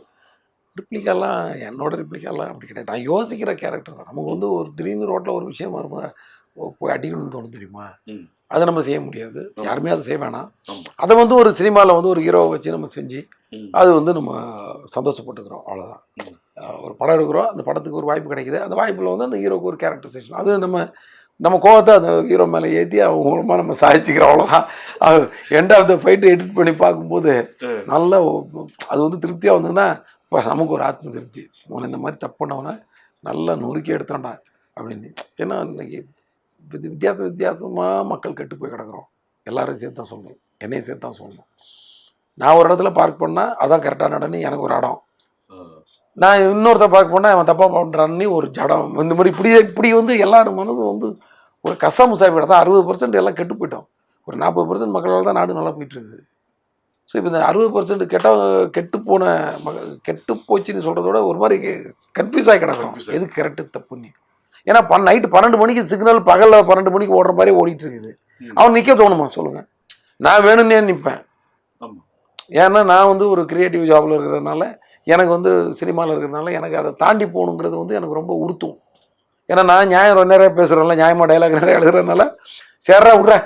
நம்ம கவர்மெண்ட்டுக்கு அதை வந்து டைமிங்கையும் குறைக்க தெரியாது, அதை வந்து ஆரஞ்சு பண்ண மாட்டாங்க. நம்ம கவர்மெண்ட்னா நான் சொல்கிறது வந்து இது வந்து அதிகாரிகள்கிட்ட வருது. இதை வந்து அரசாங்கம் ஒன்று அதிகாரிகள் பண்ண வேண்டிய விஷயங்களை சொல்கிறேன். ஏன்னா அதிகாரிகள் தானே எல்லாத்தையும் எக்ஸிக்யூட் பண்ணுறாங்க. உடனே நீ வந்து நான் ஒரு அரசியல்வாதியை குறை சொல்கிறோம், அதை அப்படியே நினச்சிக்கோண்ணா. இது வந்து காலகாலமாக 40 வருஷமாக நம்ம பார்த்துட்டு இருக்க கூத்து தான் அது. அது வந்து ஒரு நைட் ஓகே ஆஃப்டர் 10 o'clock ஒரு சிக்னலில் வந்து 40 seconds நிற்கணும், ஒரு பர்டிகுலர் சிக்னல். நான் ஒரு இது டீட்டெயிலாக சொல்லலான்னு நினைக்கிறேன். நைட்டு 10 மணிக்கு மேலே அது 20 seconds மாறணும். அது அப்போ என்ன பண்ணுவோம், நமக்கு ஒரு 2 நாள் கழிச்சு நமக்கு இது இன்னும் 20 seconds அது போயிடும் அந்த சிக்னல். ஸோ நம்ம வண்டி வருதா வரல நின்று போகலான்ற அந்த மன இது வரும். எப்போவுமே அது 40 ஒரு வண்டி வரல, நான் ஏன்டா சும்மா நின்றுட்டு இருக்கணுன்ற மூடு அவங்களுக்கு வந்துடுது. நான் என்ன பண்ணுவேன்னா சினிமாக்கெல்லாம் போயிட்டு சத்தியம் தேட்டர் போயிட்டு வரும்போது கோடமாக சிக்னலில் எவனும் மதிக்க மாட்டான். நான் என் பசங்க வந்து நான் எப்படி சொல்லி கொடுத்துருக்கேன்னா ராங் சிக்னலில் கரெக்டாக நீங்கள் சொல்லி கொடுத்துருக்கேன். ஸோ இப்போ நான் நிற்பேன், நிற்கும் போது நிறைய பேர் நிற்காம போவாங்க. ஆனால் யாராவது ஒருத்தர் நிற்பாங்க தெரியுமா, அப்போ நாங்கள் உள்ளே கிளாப் பண்ணி போனாங்க. இப்போ நம்ம நின்றனால இன்னொருத்தர் வந்து நிற்கிறாரு, இதுதான் நமக்கு சக்ஸஸ். இவ்வளோ நேரம் நம்ம நின்னதுக்கு ஒரு 2 வண்டியை நிறுத்திட்டோம். ஸோ இவங்க வந்து ஃபர்தர் சிக்னல்ஸில் நிற்கிறதுக்கு வாய்ப்பு இருக்குது. இது மூலமாக அது டெவலப் ஆகிட்டோம். ஆனால் அந்த கோவம் மட்டும் அடக்க மாட்டேங்குது நமக்கு. எந்த கோவம், அந்த சிக்னல் வந்து நைட்டு வந்து டைமிங்கை குறைக்கணும், இல்லைனா நீ ஆரஞ்சு சிக்னல் போட்டு சிக்னல் ஆஃப் பண்ணணும். ஆரஞ்சு சிக்னல்லாம் எல்லாருமே நின்று பார்த்துட்டு போகணும். அந்த டிசிப்ளின் நமக்கு வரணும். அவங்களுக்கு அந்த ஆரஞ்சு சிக்னல் கரெக்டாக போடுற அளவுக்கு, அந்த பிளிங்க் ஆகிற அளவுக்கு போடுற அளவுக்கு அவங்களுக்கு ஒரு டிசிப்ளின் வரணும் அதிகாரிகளுக்கு. இது எதுவுமே மேட்ச் ஆகாமல் குழம்பி போய் கிடக்கிறோம். இந்த குழப்பத்தில் இருந்து தான் இந்த கதையே வருது, கோவத்தில். அந்த கோவத்தில் தான் சொல்கிறேன். நீ வந்து இருக்கிறது 20 அடி ரோடு, வண்டியோட அகலம் வந்து 6 அடி, ஆனால் பார்க்கிங் எதிர்த்து 8 அடி தேவை. இந்த பக்கம் ஒரு 1.25 அடி வேணும், அந்த பக்கம் 1 அடி வேணும், இதெல்லாம் சேர்த்தா 8 அடி. 8 × 16 அடி போச்சுன்னா நடுவில் 4 அடிக்கு பைக் தான் போக முடியும். ஒரு அவசரத்துக்கு ஒரு ஆம்புலன்ஸை கொண்டு போனேன். நான் ஒரு விஷயம் கேள்விப்பட்டேன். ஒரு பேஷண்ட்டை வந்து ஆம்புலன்ஸ் ஏற்ற முடியாமல் அங்கேருந்து துணியில் போட்டு தூக்கிட்டு வந்திருக்காங்க, கிட்டத்தட்ட 200 மீட்டருக்கு. இந்த மாதிரி ரோட்டில் ஃபுல்லாக வண்டி போட்டுடுறாங்க. வண்டி ரோடு நம்ம போடுறதுக்கு தான் இருக்குது, அதுக்குள்ளே வந்து ஒரு எத்திக்ஸ் இருக்கணும்ல. இதெல்லாம் வந்து என்னென்னா அந்த திமிரு பிடிச்ச கூட்டம் தான் அதெல்லாம் பண்ணுது. இதில் வந்து கொஞ்சம் ஒரு ஏமாளியான இருக்க கூட இதை கேட்க முடியாமல் அப்படியே அட்ஜஸ்ட் பண்ணி அப்படி கடந்து போயிடுறாங்க. நம்ம ரத்னம் என்ன பண்ணுறான், கோவத்தில் சொல்லி பார்த்தான் கேட்கல, பேசி பார்த்தான் மதிக்கலை, நைட்டை மொத்த வண்டியை அடிச்சு உடச்சிட்டான். என்னை போலீஸ் அரெஸ்ட் பண்ண தானே 15 நாள் உள்ளே போகிறேன், அதுக்கப்புறம் நான் சொல்லிக்கிறேன் அப்படின்னு சொல்லி இது மாதிரி ஒரு டேரிங் ஒரு கேரக்டர். ஏன்னா இவனுங்களுக்கெல்லாம் வந்து சொன்னால் இவனுக்கு மண்டையில் ஏறாது, அடிச்சு உடச்சிட வேண்டியதான். எவனோ ஒரு பொண்ணை வந்து அசிங்கப்படுத்தினா போய் கையை உடச்சிடணும் அவனை. அதுக்கப்புறம் நம்மளை பண்ணிக்கிட்டோம். ஏன்னா அவனு என்ன பொறுக்கிம்பாங்க, ரவுடிம்பாங்க, போலீஸில் வச்சு உதைப்பாங்க, பரவாயில்ல. ஆனால் நான் அது வந்து அதுக்காக போயிட்டு நான் சும்மா போய் என்ன காரணம்னு கேட்டுட்டு இருக்க ஆள் கிடையாது. மௌனவனுங்கெல்லாம் கையை உடச்சாதான் நீங்களாம் திருந்தனி கோவப்படுற ஆள். இது வந்து நான் ஒரு எக்ஸாம்பிளுக்கு சொல்கிறேன். இப்படி ஒரு கோவப்பட்டு வந்து அவன் ஒரு எந்தெந்த பிரச்சனையை டீல் பண்ணுறாரு. சமூகத்தில் நிறைய பேர் கோவத்தோடு இருக்காங்க, ஆனால் கடந்து போயிடுறாங்க. கடந்து போகாம இறங்கி வேலை செய்யறாள் தான் ரத்னம். எஸ், கடந்து போக முடியாம கடந்து இது பண்றது தான். அதனாலதான் நீங்க வந்து இந்த படத்துல சோஷியல் இஷ்யூஸும் இருக்கு, பொலிட்டிக்கலும் இருக்கு. ஒரு சென்சிட்டிவான டாபிக் வைக்கிறதுனால தான் இந்த ட்ரெய்லரோட ஃபினிஷிங்ல பாத்தீங்கன்னா போலீஸ் மெடல் கொடுக்கணும், நம்ம ரத்னத்துக்கு தான் மெடல் கொடுக்கணும் மாதிரி ஒரு டைலாக் இருக்கு. அதுக்கு என்ன ரீசன்? அது ரீசன் நீங்க படத்துல பாத்துக்கோங்க. பொதுவாகவே சார் அது வந்து ஒவ்வொருத்தரும் ஒவ்வொரு மாதிரி டிஸ்கஸ் பண்றாங்க. Let them discuss. படட்டும் சார். அவங்களும் ஒரு ஐடியாவோட வரட்டும், அவங்க ஐடியாவும் படமும் மேட்ச் ஆகுதானே மக்கள் ஒரு த்ரில்லு தானே. நம்ம ஒரு படம் இந்த படம் இப்படி இருக்கும்னு நினச்சி வருவோம், அதே மாதிரி இருந்தாலும் ஒரு இன்ட்ரெஸ்டாக இருக்கும். இல்லாமல் உள்ட்டா டேய் நம்ம இது நினச்சி இப்படி ஒன்று இருக்கு அப்படி அதை விட்டுருவோமே, நம்ம உடச்சி விடுவேனே.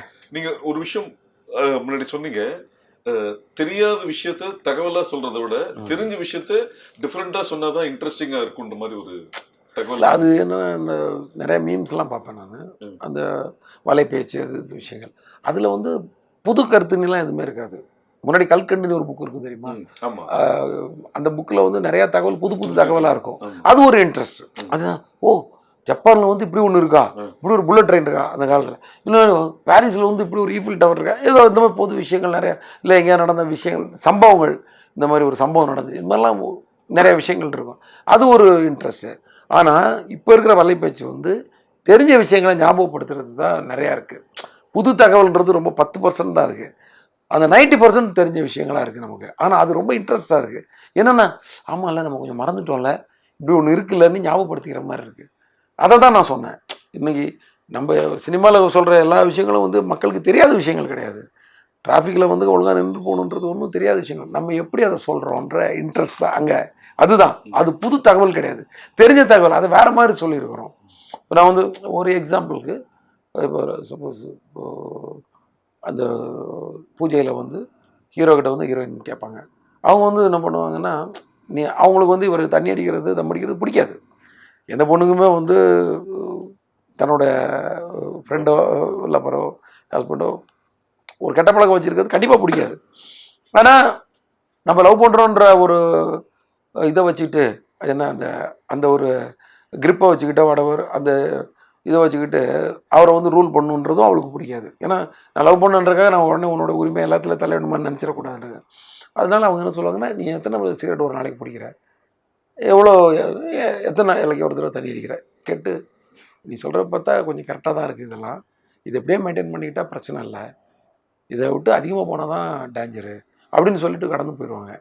இவருக்கு அது சுருன்னு உரைக்கும். இப்போ என்னென்னா அவளுக்கு நம்ம பிடிக்கிறது வேணான்னு தோணுது, ஆனால் சொன்னால் மரியாதையாக இருக்காது, அதனால் இப்படி வேறு மாதிரி இன்டெரக்டாக சொல்லிட்டு போகிறாங்க. இந்த பொண்ணுக்கே இவ்வளோ வலி இருக்குன்னா அப்போ என் அம்மாவுக்கு எவ்வளோ வலி இருக்கும் என்ன நினச்சி, ஏன்னா நான் கெட்ட பழக்கம் வச்சுருக்கேன்னு எங்கள் அம்மாவுக்கு தெரியும்னு சொல்லி அவர் ஃபீல் பண்ணி எல்லாம் தேவையா நமக்கு விட்டுறலாம்ல அப்படின்னு, அது கூட நான் விட்டுறேன் இன்றைக்கி திருந்திடுறேன் அப்படி இல்லாமல் வேறு. இதில் என்னென்னா அந்த பொண்ணோட அப்ரோச் வந்து வேறு மாதிரி இருக்கும். நீ பிடிக்க வேணான்னு சொல்ல, ஆனால் இந்த அளவு மாறாமல் வச்சுக்கோன்னு ஒன்று சொல்லுவாங்க. இதுதான் இன்றைக்கி வந்து அந்த விஷயங்களை வந்து இன்னும் டைரெக்டாக மூஞ்சில் போய் குத்துற மாதிரி சொல்லாமல் ஒரு ஃப்ரெண்ட்லியாக கொண்டு போகிற விஷயமா நான் பார்க்குறேன். உங்களோட ப்ளஸ்ன்றது வந்து எல்லாருமே சொல்கிறாங்க, உங்களோட டைலாக் வந்து ஒரு லைனில் இருந்தாலும் அது இம்பேக்ட் அதிகமாக இருக்குன்னு சொல்லி. ஒரு படத்தில் கூட நீங்கள் சொல்லியிருப்பீங்க, காயப்பட்டவனுக்கு அது ஆறுற வரைக்கும் தான் வலி, ஆனால் காயப்படுத்தவனுக்கு ஆயுஸ் ஃபுல்லாக வரின்றது ஒரு லைன் தான் கேட்கும் போது, ஆனால் அது ஃபீல் பண்ணும்போது அதோட இம்பேக்ட் ஜாஸ்தி.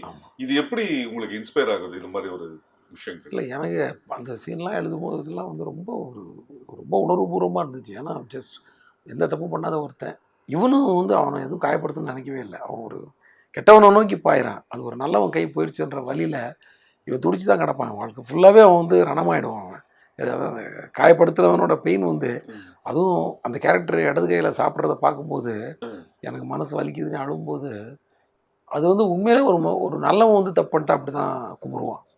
தப்பு யார் பண்ணாலும் தப்பு தான், ஆனால் ஒரு நல்லவன் தப்பு பண்ணதுக்கும் ஒரு கெட்டவன் தப்பு பண்ணதுக்கும் உள்ள வித்தியாசம் தான். அதுவும் இந்த படத்தில் ரிஃப்ளெக்ட் ஆகும். நான் காசுக்காக கண்டதையும் பண்ணுற பொறுக்கி கிடையாது, கொள்கைக்காக ஏதோ ஒன்று பண்ணுற ஒரு ஆள் அப்படின்னு சொல்லுவார் அவர். அந்த டைலாக் அங்கே படத்தில் பார்த்துக்கிட்டு, ஏன்னா நான் வந்து அதே கேரக்டர் அந்த மாதிரி தான் எதாவது பண்ணுவேன், ஆனால் நான் காசுக்காக பண்ணல, பொறுக்கி மாதிரி வந்து எனக்கு ஒரு காசுக்காக வந்து ஏதோ ஒரு கொள்கை இல்லாமல் சுற்றுற ஆள் கிடையாது நான் அப்படின்னு விஷயங்கள். அந்த மாதிரி ஆள் அவர். அதுதான் அந்த இடத்துல அந்த மாதிரி இருக்கிறவனுக்கு வந்து வலிக்கும். நம்ம இந்த தப்பு நம்ம பண்ண ஒரு செயல் வந்து ஒருத்தரை பாதிச்சிருச்சுன்றது யாராரும் தாங்க முடியாது. நல்ல மனசோடு இருக்கிறவங்க, யதார்த்தமாக வாழ்கிறவங்களால அது தாங்க முடியாது. அடுத்தவங்க ஹர்ட் ஆனால் அவங்களுக்கு வந்து அதை வெளியே ரிஃப்ளெக்ட்லாம் பண்ணி ஐயோலாம் அழலாம் மாட்டாங்க, ஆனால் உள்ளே அவங்களால தாங்க, அவங்களுக்கு தூக்கம் வராது. அது வந்து அவங்களுக்கு மட்டும்தான் தெரியும் அந்த விஷயம். பக்கத்தில் இருக்கவங்க கூட ஷேர் பண்ண மாட்டாங்க, ஏன்னா என்னால் அந்த இது நடந்து போச்சு அது. ஆனால் மனசுக்குள்ளே வலிக்கும். அந்த வலியை தான் நம்ம ஹீரோ வாயிலாக சொல்லியிருப்போம். பொதுவாக உங்களோட படத்தோட இந்த 17 படத்தோட ஹீரோஸ், இந்த 17 இன்னும் பார்க்கல மக்கள். இந்த 16 படத்தோட ஹீரோஸ் வந்து பேசிக்கலாவே ஒரு இன்டெலிஜென்ஸ் பிரில்லியன்ஸாவே இருக்கிற மாதிரி தான் நீங்க கேரக்டரைசேஷன் பண்றீங்க. பிளஸ் ஒரு கால்குலேஷன், இங்க இருந்து போனா இப்படி இது இப்படி இப்படி அப்படின்ற மாதிரி ஒரு விஷயம் கால்குலேட்டிவ் பிளஸ் இன்டெலிஜென்ஸாவே தான் காமிக்கிறீங்க. அது வந்து பர்பஸா ஒரு பாசிட்டிவா இருக்கணும்ன்றதுக்காக பண்ண விஷயமா இல்ல அந்த கதையில அது ஆட்டோமேட்டிக்கா நடக்குது? அது பர்பஸாக பண்ண மாட்டேன் நான். பட் ஒரு கதை எழுதும்போது ஒரு யோசிக்கும் போதே நம்ம வந்து அந்த கேரக்டர் வந்து நெளிவு சுழிவாக நிறைய விஷயங்கள் தெரிஞ்சவனாவே தான் வருது. அது என்னன்னே தெரில. அது அதுக்கப்புறம் நம்மளோட அறிவாளித்தனத்தெல்லாம் அது மேலே ஏற்றிடுறோம் எல்லா விஷயத்துலையும் உலக ஞானம் எல்லாம் தெரிஞ்ச மாதிரியே ஆக்கி விட்டுறோம் நம்மளை. அதனால வந்து இதெல்லாம் எனக்கு தெரியண்டா. அங்கேருந்து போனால் இங்கேருந்து போனால் 10 நிமிஷம், இங்கே போனால் 3 நிமிஷம், இங்கே 4 நிமிஷம் போகலாம், போயிட்டு போனால் கழிச்சு கிளம்பலாம், இப்படி பேசுகிற மாதிரி தான் வருது அது. ஏன்னா நம்ம எங்கே புழங்குறோம் எப்படி வாழ்கிறோம் அதுதான் வருது. அது வந்து ஒரு போலீஸோட என்கொயரி மாதிரி இல்லை. அது கூட எங்கேயாவது வந்து மைண்டில் யோசிச்சதாக இருக்கும் ஒரு விஷயம். நம்ம வந்து சில நேரம் பார்த்தாச்சுன்னா அருணா கோடியெல்லாம் காணுன்னு தேடிக்கிட்டு இருப்போம். பார்த்தாச்சுன்னா இப்போ பேண்ட்டோட போயிருக்கோம். அது மாதிரிலாம் நடந்திருக்கும் எல்லாருக்குமே ஒரு ஏதோ ஒரு சீசன். ஏன்னா அது வந்து அருணா கோடி வந்து நீங்கள் என்னதான் பண்ணாலும் வந்து அது வந்து வெல்டே வைக்க மாட்டாங்க. அது உள்ளே வந்து ஒரு மெழுகு இருக்கும், அதை வந்து உருகி ஊற்றி தான் ஜாயின் பண்ணுவாங்க, அறக்கும்பாங்க. எனக்கு அந்த வேலையும் தெரியும். எனக்கு அந்த ஆசாரி மாதிரி செய்கிற வேலை தெரியும். ஸோ அந்த தொழிலை சொல்கிறேன் நான். ஸோ அந்த வேலை எனக்கு தெரியும். அது இப்போ என்னன்னா அது எனக்கே ஒரு நாள் கண்டிப்பாக கலந்துக்கும். எனக்கே ஒரு நாள் அது வெள்ளிங்கிறதுனால அது வந்து கலந்துக்கிட்டாலும் யாரும் ரொம்ப பேர் பண்ணுவோம். ஏன்னா வெள்ளிலாம் அப்போ வந்து கிராமம் வந்து 12 ரூபா இருந்தது, 20 ரூபாய்கள் இருந்துச்சு. இப்போ ரொம்ப அதிகமாகிடுச்சுன்னு நினைக்கிறேன். ஸோ அதனால் அப்படி தான் அறக்காதான் இருக்குது, வெல்டு இருக்காது. அது கன்ஃபார்மாக ஒருத்தர் காணாமல் போகும். பார்த்தாச்சுன்னா அது வந்து வேஸ்ட்டில் எங்கேயோ ஒருத்தர் மாட்டிக்கிட்டு இருக்கோம், இல்லைன்னா பேண்ட்டில் மாட்டிகிட்டு இருக்கோம். இது மாதிரி விஷயங்கள் தான் அதில். அது அப்போ நைட்டில் தான் இருக்கும், போய் எடுத்துப்பார் அப்படின்னு சொல்லுவார். ஸோ அவர் போலீஸாக இருக்கிறதுனால அது ரொம்ப வியப்பாக இருக்காது நமக்கு. ஏன்னா அவரோட மூளை ஃபுல்லாகவே போலீஸ் மூளையாக தான் இருக்கும். எனக்கும் இந்த போலீஸு மேலே இன்ட்ரெஸ்ட்டு ரொம்ப, அந்த வேலைக்கெல்லாம் போகணுன்னு ஆசைப்பட்டதுனால நிறைய இந்த கிரிமினல் பிரெயின் நிறைய வேலை செஞ்சுட்டே இருக்கும். ஸ்கிரிப்ட் பண்ணும்போது உங்களுக்கு எவ்வளோ இதில் வந்து இன்டெலிஜென்ஸ் ஏற்றலாம் அப்படின்ற மாதிரி ஒன்று மைண்டு போயிட்டே இருக்கும். ஸோ ஒரு வேங்கையில் வந்து ஒரு சாமானியன் ஒரு சின்ன பையனாக தான் காட்டியிருப்பேன், ஒரு வாலிபன் பையன். அவர் கூட நிறைய பிரில்லியன்ட் வேலைகள் நிறைய பண்ணிகிட்டே இருப்பார். அதாவது அது ஒரு பெரிய பிரில்லியன்ட் மூவாக அது தெரியாது படத்தில். ஆனால் ஆட்டோமேட்டிக்காக அவங்க யூஸ் பண்ணுற வேர்ட்ஸு, அந்த டைலாகு, அவங்க எடுக்கிற ஸ்டாண்டு, இதெல்லாம் வந்து அந்த மாதிரி தெரியும். அவங்கள நல்லா சில விஷயங்களை பொறுத்துட்டு நிற்கிறது சில பேருக்காக. இந்த மாதிரி இந்த ஒரு நல்ல வெல் டோன்டு ஒரு கேரக்டராக அது ஆயிடுது. அது ஆமாம், அது ஒரு ரவுடி கேரக்டராக இருந்தால் கூட சூர்யா வந்து நம்ம 6ல் வந்து ஒரு ரவுடி கேரக்டர் தான். பட் அவரும் ஒரு எத்திக்ஸ் பேசுவார்ல. சித்தி புருஷன் வந்து நம்ம அப்பனோட வயசு அதிகமாக கூட இருக்கும், அதுக்காக அவனை பெரியப்பாணி கூப்பிட முடியாது, சித்தப்பா தான் கூப்பிடணும், ஏதோ ஒரு டைலாக் சொல்லுவார். அதெல்லாம் வந்து அவங்க வந்து அந்த மாதிரி ஒரு ஃபிலாசபி பேச முடியும். ஒரு பொண்ணை வந்து ஒரு நம்பி வந்த பொண்ணை வந்து போட்டு கொடுக்கக்கூடாதுடா. ஒரு பொண்ணை வந்து நம்ம கூட வந்துச்சுன்னா அது வந்து ஒரு முறைடா. ஒரு பிரச்சனைன்னு வந்துச்சுன்னா அதில் அந்த பொண்ணை பேர் எழுக்கக்கூடாதுன்றது ஒரு முறை அப்படின்னு ஒரு வார்த்தை சொல்லுவார். அதுலேயே அவர் வந்து நீங்களாவது அண்ணன்னு உதட்டுன்னு தான் சொல்கிறீங்க, ஆனால் நான் அடி வயிற்றுலேருந்து சொல்கிறேன். அது ஒரு விஷயம் சொல்லுவாங்க. யாருமே நான் என்றைக்குமே அண்ணனே அடி வயிற்றுல இருந்தாலும் சொல்லியிருக்கேன். நீங்கள் வந்து வெறும் வாயிலிருந்து தானே சொல்லியிருக்கிறீங்க, நீ என்னை யாரும் தம்பியாகவே நினைக்கலன்னு ஃபீல் பண்ணுற இடங்கள். அன்னைக்கு கூட யாரோ ஒரு ஐடியில் யாரோ மீட் பண்ணேன். அப்போ சொன்னார், நாங்கள் அடிக்கடி அவனா ஏதோ இடம் விட மாட்டோம்னா துரோகம்னு 2 வரி சாங் அனுப்பிச்சி விட்ருவோம். நீ கூட அந்த படத்தில் உள்ள சாங்கு, அதில் ஒரு சாங் இருக்கும் இல்லையா செகண்ட் ஹாஃபில். ஸோ இந்த மாதிரி நிறைய விஷயங்கள் அது ரொம்ப ஒரு 6ல் வந்து அந்த டைலாக் வந்து அவ்வளோ ஒரு ரவுடியாக இருப்பார்.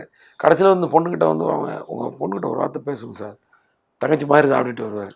இதெல்லாம் கூட வந்து இப்போ சொல்லும்போது நம்ம பொண்ணுக்கிட்ட இவன் என்னடா போய் பேச போகிறான்னு, தங்கச்சி மாதிரி தான் அப்படின்னு சொல்லிட்டு போவார். நீ வந்து ரொம்ப பெரிய ஃபிலிம் இது பண்ணிக்க ப்ரெஷர் ஆகிக்கோனா, நான் வேறு ஒரு கண்டென்ட் தான் போயிட்டு பாருமா, இந்த ஃப்ரெண்ட்ஷிப்லாம் சுத்தாதீங்கம்மா, உலகத்தில் நீ நம்ப வேண்டிய எப்படி இழுத்து விட்டான் பார்த்தியா உன்னை, உலகத்தில் நீ நம்ப வேண்டியது அப்பா அம்மா மட்டும்தான், அவங்க தான் 100% நம்ப வேண்டியது சம்திங். இந்த மாதிரி ஒரு ஃபிலாசபியை தான் அந்த கேரக்டர் பேசிட்டு போகிற மாதிரி இருப்பேன். இப்போ வன்மமாக ஒரு விஷயத்த சொல்லுவார், என்னவா ஒழுங்காக அவன் புள்ள திருந்திடுறானா இல்லை ஏதாவது உடம்புலேருந்து ஒரு 5-6 கிலோ இறக்க வேண்டியிருக்குமா, எடுக்க வேண்டியிருக்குமா, அதாவது கை காலை வெட்ட வேண்டியமா இருக்குன்றதே வந்து ஒரு 5-6 கிலோ எடுக்க வேண்டியிருக்குமான்னு வேற மாதிரி ஒரு கணக்கு. அங்கேயே ஒரு அக்கௌண்டன்ட் வந்துடுவார். இந்த மாதிரி நீ கேட்குறதுனால அந்த ஃப்ளாஷ்பேக்கில் உங்களுக்கு நிறைய விஷயங்கள் சொல்லிட்டு சார். இப்போ தாமிரபரணி, பூஜை, ரத்னம் 8 வருஷ கேப். ஸோ விஷால்கிட்ட நீங்க பார்த்த டிரான்சிஷன், அதே மாதிரி ஹரியோட டிராவல் இந்த 3 படத்துல எப்படி சேஞ்ச் ஆயிருக்கு, என்ன சேஞ்ச் ஆயிருக்கு? என் சைடெலாம் எனக்கு ஒரு பெரிய சேஞ்செல்லாம் எனக்கு தெரியல. அதே வேலையாக அதே இதை நான் வந்து கடமைன்னு பார்த்துட்ருக்கேன்னு நினைக்கிறேன். பெரிய சேஞ்ச் இருக்காது. நான் என்னோடய படங்கள் நல்லா இன்றைக்கி அப்டேட்டடாக ஏதாவது பண்ணுறோமான்னு தான் நான் வாட்ச் பண்ணிக்கிட்டு இருப்பேன். அந்த மாதிரி ஏதாவது கதை அமையுதா, அந்த கதையில் ஒரு ஸ்க்ரீன் ப்ளே நல்லா பண்ண முடிஞ்சிருதா, நல்ல வசனங்களை எழுதிட முடியுதா, ஏதாவது அப்டேட்ஸ் இருக்காப்பா, ஏதாவது பண்ண வேண்டியிருக்கா படத்தில், இந்த மாதிரி தான் நம்ம. அவ்வளோதானே தவிர பெரிய சேஞ்ச் என்கிட்ட கிடையாது. விஷால்கிட்டையும் ரொம்பலாம் சேஞ்ச் கிடையாது. அவர் எப்போதுமே வந்து கூல் ஹீரோ தான். அவர் நல்லா ஜாலியாக வந்து வேலை செஞ்சுட்டு போகிறவர். ரொம்ப வந்து இந்த படத்தில் மட்டும் ஒரு சின்ன சேஞ்ச் என்னென்னா, அவர் அடுத்த படம் டைரக்ட் பண்ண போகிறதுனால ஒரு பர்டிகுலர் ஷெடியூலுக்கு அப்புறம், ஒரு 2 ஷெடியூலுக்கு அப்புறம் பார்த்தீங்கன்னா உங்களுக்கு வந்து ரொம்ப ஒரு டைரக்டர் உள்ள வந்துட்டார். அதனால் நிறைய கேள்வி கேட்க ஆரம்பிச்சார். அதை நான் பேசிப்பேன், அவர்கிட்ட சொல்லுவேன், நான் டைரக்டர் வேலை செய்கிறாரா, ஓகே ஓகே, பட் நல்லா இருக்கும் கேள்வி, எனக்கே ரொம்ப ஹாப்பியாக இருக்கும். இப்போ அது வந்து முன்னாடி அது கூட கேட்க மாட்டேன். ஏன்னா அது முதலே வந்து கதை கேட்கும்போதே ஏதாவது கேள்வி இருந்தால் கேட்டுருவார். அதோட அவர் வந்து டோட்டலாக டைரக்டர் டோப் படிச்சுட்டு அது பாட்டு கூலாக வந்து ஆக்ஷனாக தான் அவர் சீரியஸாகவே ஆவார். அது வரைக்கும் சாதாரணமாக கேஷுவலாக தான் நின்றுருப்பார் அந்த மாதிரி. ஸோ இந்த படத்தில் அந்த சேஞ்ச் இருந்துச்சு. மற்றபடி கேரக்டராக அவர் எப்போதுமே ஒரே மாதிரி தான், எல்லாரையும் மதிக்கிறவர், எல்லாரையும் ரெஸ்பெக்டாக பிஹேவ் பண்ணுறவர். இப்போது விவேக் சார் வந்து முன்னாடி ஒரு பேட்டியில் சொன்னார், ஹரி வந்து அப்படியே எதிர்காலத்தில் ஓடி வர மாதிரி ஓடுவார், பரபரன்னு இருப்பார். அது மாதிரி ஒரு டைரக்டர் ஒரு ஹீரோ பண்ணும்போது நீங்கள் இந்த ஃபிசிக் இப்படி சேஞ்ச் பண்ணிக்கணும், உங்கள் உருவத்தை இப்படி மாற்றிக்கணும், இப்படி மோல்ட் பண்ணிக்கணும்னு சொல்லுவாங்க. ஆனால் நீங்கள் இந்த படத்தில் ரத்னம்ல இந்த படத்தில் நீங்கள் ஃபிசிக்கை மாற்ற வேணாம், ஒரு நாளைக்கு 8 கிலோமீட்டர் ஓடுற மாதிரி ரன்னிங் ப்ராக்டிஸ் பண்ணிக்கோங்க அப்படின்ற மாதிரி ஒரு தகவல் சொன்னாங்க. இது அந்த ஸ்க்ரீன் பிளேக்கு அது எந்த விஷயத்தில் எதுக்காக? அதுதான் கரெக்டாக நல்ல கேள்வி. என்னென்னா உங்கள் ஃபிசிக் எனக்கு எப்படி இருந்தாலும் பிரச்சனை இல்லை, இவன் டோன்ட் கேர் கேரக்டர். இவன் டெய்லி வந்து ஒர்க் அவுட் பண்ணி பக்காவாக வந்து அப்படியே கட்ஸோடலாம் வந்து நிற்கிற கேரக்டர் கிடையாது. ஆனால் துரத்தி அடிக்கிறான்ல, அந்த மாதிரி தான் எல்லா ஃபைட்டும் வச்சுருக்கேன். நான் வந்து 8 ஆக்ஷன் சீக்வன்ஸ் இருக்குது.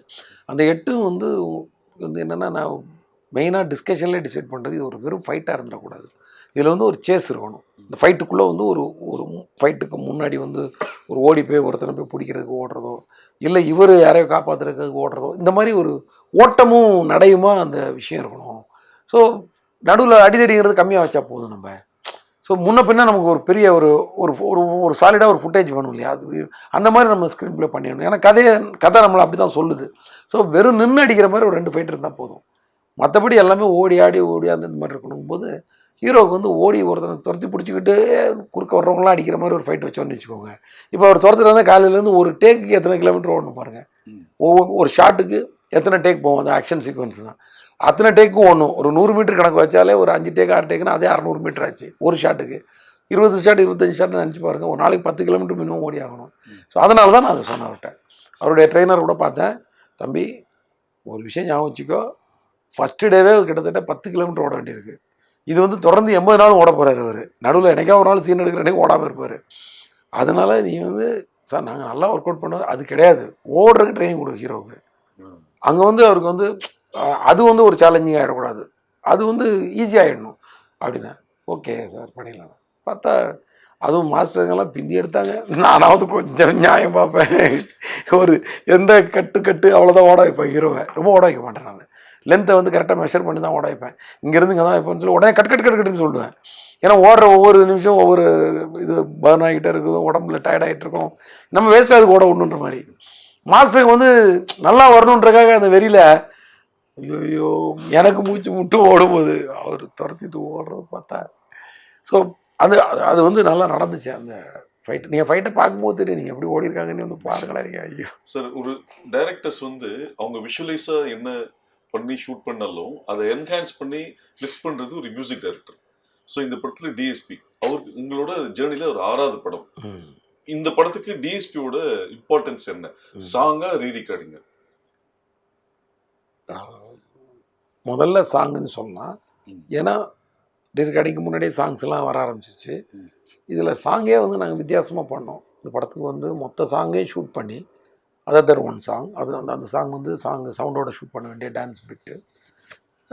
மற்ற சாங் எல்லாமே வந்து 5 சாங் 6 சாங் இருக்குது. பிட் சாங்கெல்லாம் சேர்த்து 7 இருக்குன்னு வச்சுக்கலாம். அது வந்து எல்லாமே வந்து கொஞ்சம் மாண்டேஜஸ் மாதிரி தான் இருக்கும். ஸோ அதனால் ஆனால் அப்போ கூட ஒரு மாண்டேஜ் சாங் கூட நமக்கு ஒரு சாங்கு சப்போர்ட்டுக்கு இருந்தால் அது வேறு மாதிரி தான் இருக்கும். பட் அவரோட பிஸி ஷெடியூலில் நான் அப்படி சொல்லிட்டேன். இல்லாட்டி அவரால் தேவையால் இந்த படமே பண்ண முடியாது. அவ்வளோ ஃபுல்லாக அவர் வந்து ஹிந்தி, தெலுங்கு நிறைய படங்கள் இப்போ தமிழ்லேயே பெரிய பெரிய படங்கள்லாம் பண்ணிகிட்டு இருக்காரு. ஸோ நான் வந்து நீங்கள் வந்து பொறுமையாக கொடுங்க, நான் ஷூட் பண்ணிட்டு வந்துடுறேன்னு சொல்லிவிட்டு நான் போகும்போதே எல்லாம் ஷூட் பண்ணிட்டேன். ஷூட் பண்ணி அது வந்து இளையராஜா சார் சாங் போட்டு, இசைஞானி சாங்கை போட்டு அவர்கிட்ட வந்து வெயிட்டிங் ரூமில் கூப்பிட்டு காட்டினேன். அதுக்கப்புறம் தான் அவர் எல்லாமே டியூன் பண்ணி பண்ணார். ஸோ அவருக்கு என்னென்னா நம்ம பாட்டு என்னவா வரப்போகுதுன்றதை காட்டிட்டேன் நான். ஓகே.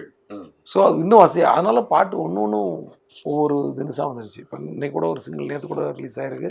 நல்ல பேர். ஒரு அந்த சாங்கே வந்து ஒரு டிஃப்ரெண்ட் சுச்சுவேஷனில் வரும். அதனால தான் அதை வந்து அந்த சாங் பாருங்கள், ரொம்ப இன்ட்ரெஸ்ட்டாக இருக்கும். ஸோ அந்த மாதிரி நிறைய எமோஷ்னல் சீன்ஸ்லாம் ஒரு 5 வரியை போட்டு ஒரு சாங்காக கன்வெர்ட் பண்ணி இந்த மாதிரி விஷயங்கள்லாம் கூட நடந்துச்சு. ஏன்னா வெறும் மியூசிக்கலாக போகாமல் ஒரு 4 வரியோட போயிடலாம். அதனால தான் திவேகா சாரை மட்டும் நீங்கள் மட்டும் எழுதுங்க இந்த படத்தில். எப்போவுமே ஒருத்தர் 2 பேர் 3 பேர் கூட எழுத வச்சுருப்போம். இந்த படத்தில் அவர் மட்டும் எழுதிட்டேன்னா த்ரூ அவுட் இந்த மூடு ட்ராவல் பண்ணணும். அப்புறம் எல்லார்ட்டையும் எல்லா கதையும் சொல்லிவிட்டு இவர் இப்படி எழுதியிருக்காரு, இந்த வரியை அவர் யூஸ் பண்ணிக்காக சொல்ல முடியாது. அதனால் ஒரே லிரிக் ரைட்டர் தான் நல்லது. அந்த மாதிரிலாம் பண்ணால் அதில் வந்து சாங்ஸ் ஃபஸ்ட்டு. இப்போது எல்லாம் இன்றைக்கி காப்பிலாம் வந்து பண்ணி ஃபஸ்ட் காப்பி எல்லாம் பார்க்கும்போது பார்த்தா ரீரிகார்டிங் வந்து அப்படி பண்ணி வச்சுருக்காரு. கலப்பி எடுத்துட்டார். ரீரிகார்டிங் வந்து இந்த படத்துக்கு வந்து நானே ரீரிகார்டிங்க்கு நிறையா கேப் விட்டு கட் பண்ணியிருக்கேன்னா பார்த்துக்கோங்க எவ்வளோ பெரிய விஷயம். நானே கொஞ்சம் மாறி தான் இது பண்ணேன். அதை வந்து அழகாக யூட்டிலைஸ் பண்ணி அவ்வளோ அப்படி நான் தான் சொன்னேன். ஒரு 4 நாளைக்கு முன்னாடியே இல்லை ஒரு வாரம் இருக்கும். செகண்ட் ஹாஃப் ஒரு வெர்ஷன் பார்த்தேன் ரீரிகார்டிங். பார்த்துட்டு அவர்கிட்ட சொன்னேன், 20 சாங்க்கு கம்போஸ் பண்ண மாதிரி இருக்குது, நியாயம் பண்ணி வச்சுருக்கிறீங்க வா அப்படின்ட்டு போனேன். வேறு எதுவுமே சொல்லலை நான். ஏன்னா அப்படி இருந்துச்சு. ஒன்றும் தனித்தனியாக தெரிகிற மாதிரி பண்ணியிருக்கிறாரு. ஸோ தேவி வந்து நமக்கு வந்து என்றைக்குமே நம்மளோட டிலைட்டு தான். இந்த படத்தில் வந்து அவர் என்ன ரொம்ப மோட்டிவேட் பண்ணிட்டாரு. கதை கேட்ட நாள்லேருந்து எனக்கு வந்து ரொம்ப என்ன வந்து எனக்கு என்ன எத்தனை படம் பண்ணாலும் யாராவது பாராட்டுறதோட என்கரேஜ் பண்ணால் ரொம்ப பிடிக்கும். எனக்கு பாராட்டுன்றது ரொம்ப நேரம் பார்த்துட்டு இருக்க முடியாது. அவங்க மூஞ்ச என்கரேஜ் பண்ணுறவங்கள பார்த்துட்டே இருக்கலாம். ஸோ என்கரேஜ் பண்ணிகிட்டே இருப்பார் அவர். Sir sir sir sir sir single shot தான் சொன்னீங்க சார், அதை எடுத்துருங்க சார், அப்படி எடுத்துருங்க, விட்டுறாங்க, காம்ப்ரமைஸ் பண்ணாதீங்க, உங்களுக்கு முடியும். இந்த மாதிரி விஷயங்கள் இதுவே கிடையாது. இது மாதிரி நிறையா விஷயங்கள் அந்த மாதிரி ஒரு கண்டென்ட் சொன்னீங்க. அது வந்து மேக்ஸிமம் எலிவேட் பண்ணிடுறது. வில் பிளாஸ்ட் இட் ரெக்கார்டிங்கில். இந்த மாதிரிலாம் வந்து ஏன்னா அந்த பாட்டுக்கும் கதைக்குமே ரொம்ப ரிலேட்டடாக இருக்கும். அதனால தான் என்னால் வந்து வித்தவுட் சவுண்டே ஷூட் பண்ண முடியுது. இல்லைன்னா பாட்டு போட்டு தான் ஷூட் பண்ணுற மாதிரி டான்ஸ் பிட்டு கிடையாதுங்க. எல்லாமே வந்து அப்படியே ஒரு வேறு மாதிரி ஒரு அட்டாச்சாக இருக்கும் மியூசிக் கூட. அண்டு சிங்கிள் ஷாட் எடுத்துகிட்டு வந்துட்டேன். அந்த ஸ்க்ராட்சாக இருக்கிற சீசன்லேயே அது ரொம்ப எடுத்துகிட்டு வந்து அந்த ரா ஃபுட்டேஜை அவர்கிட்ட போட்டு காட்டினேன். அன்னையிலேருந்தே அவர் வந்து அதுக்கு வந்து ஒரு பயங்கரமான ஒரு மியூசிக் பண்ணிடணும். ஏன்னா இதை விட ஒரு பிரம்மாண்டமான ஷாட்லாம் நான் பார்த்துருக்கேன். ஹாலிவுட் ஃபிலிம்ஸ்லேயும் நம்ம இந்தியன் ஃபிலிம்ஸில் பார்த்துருக்கேன்.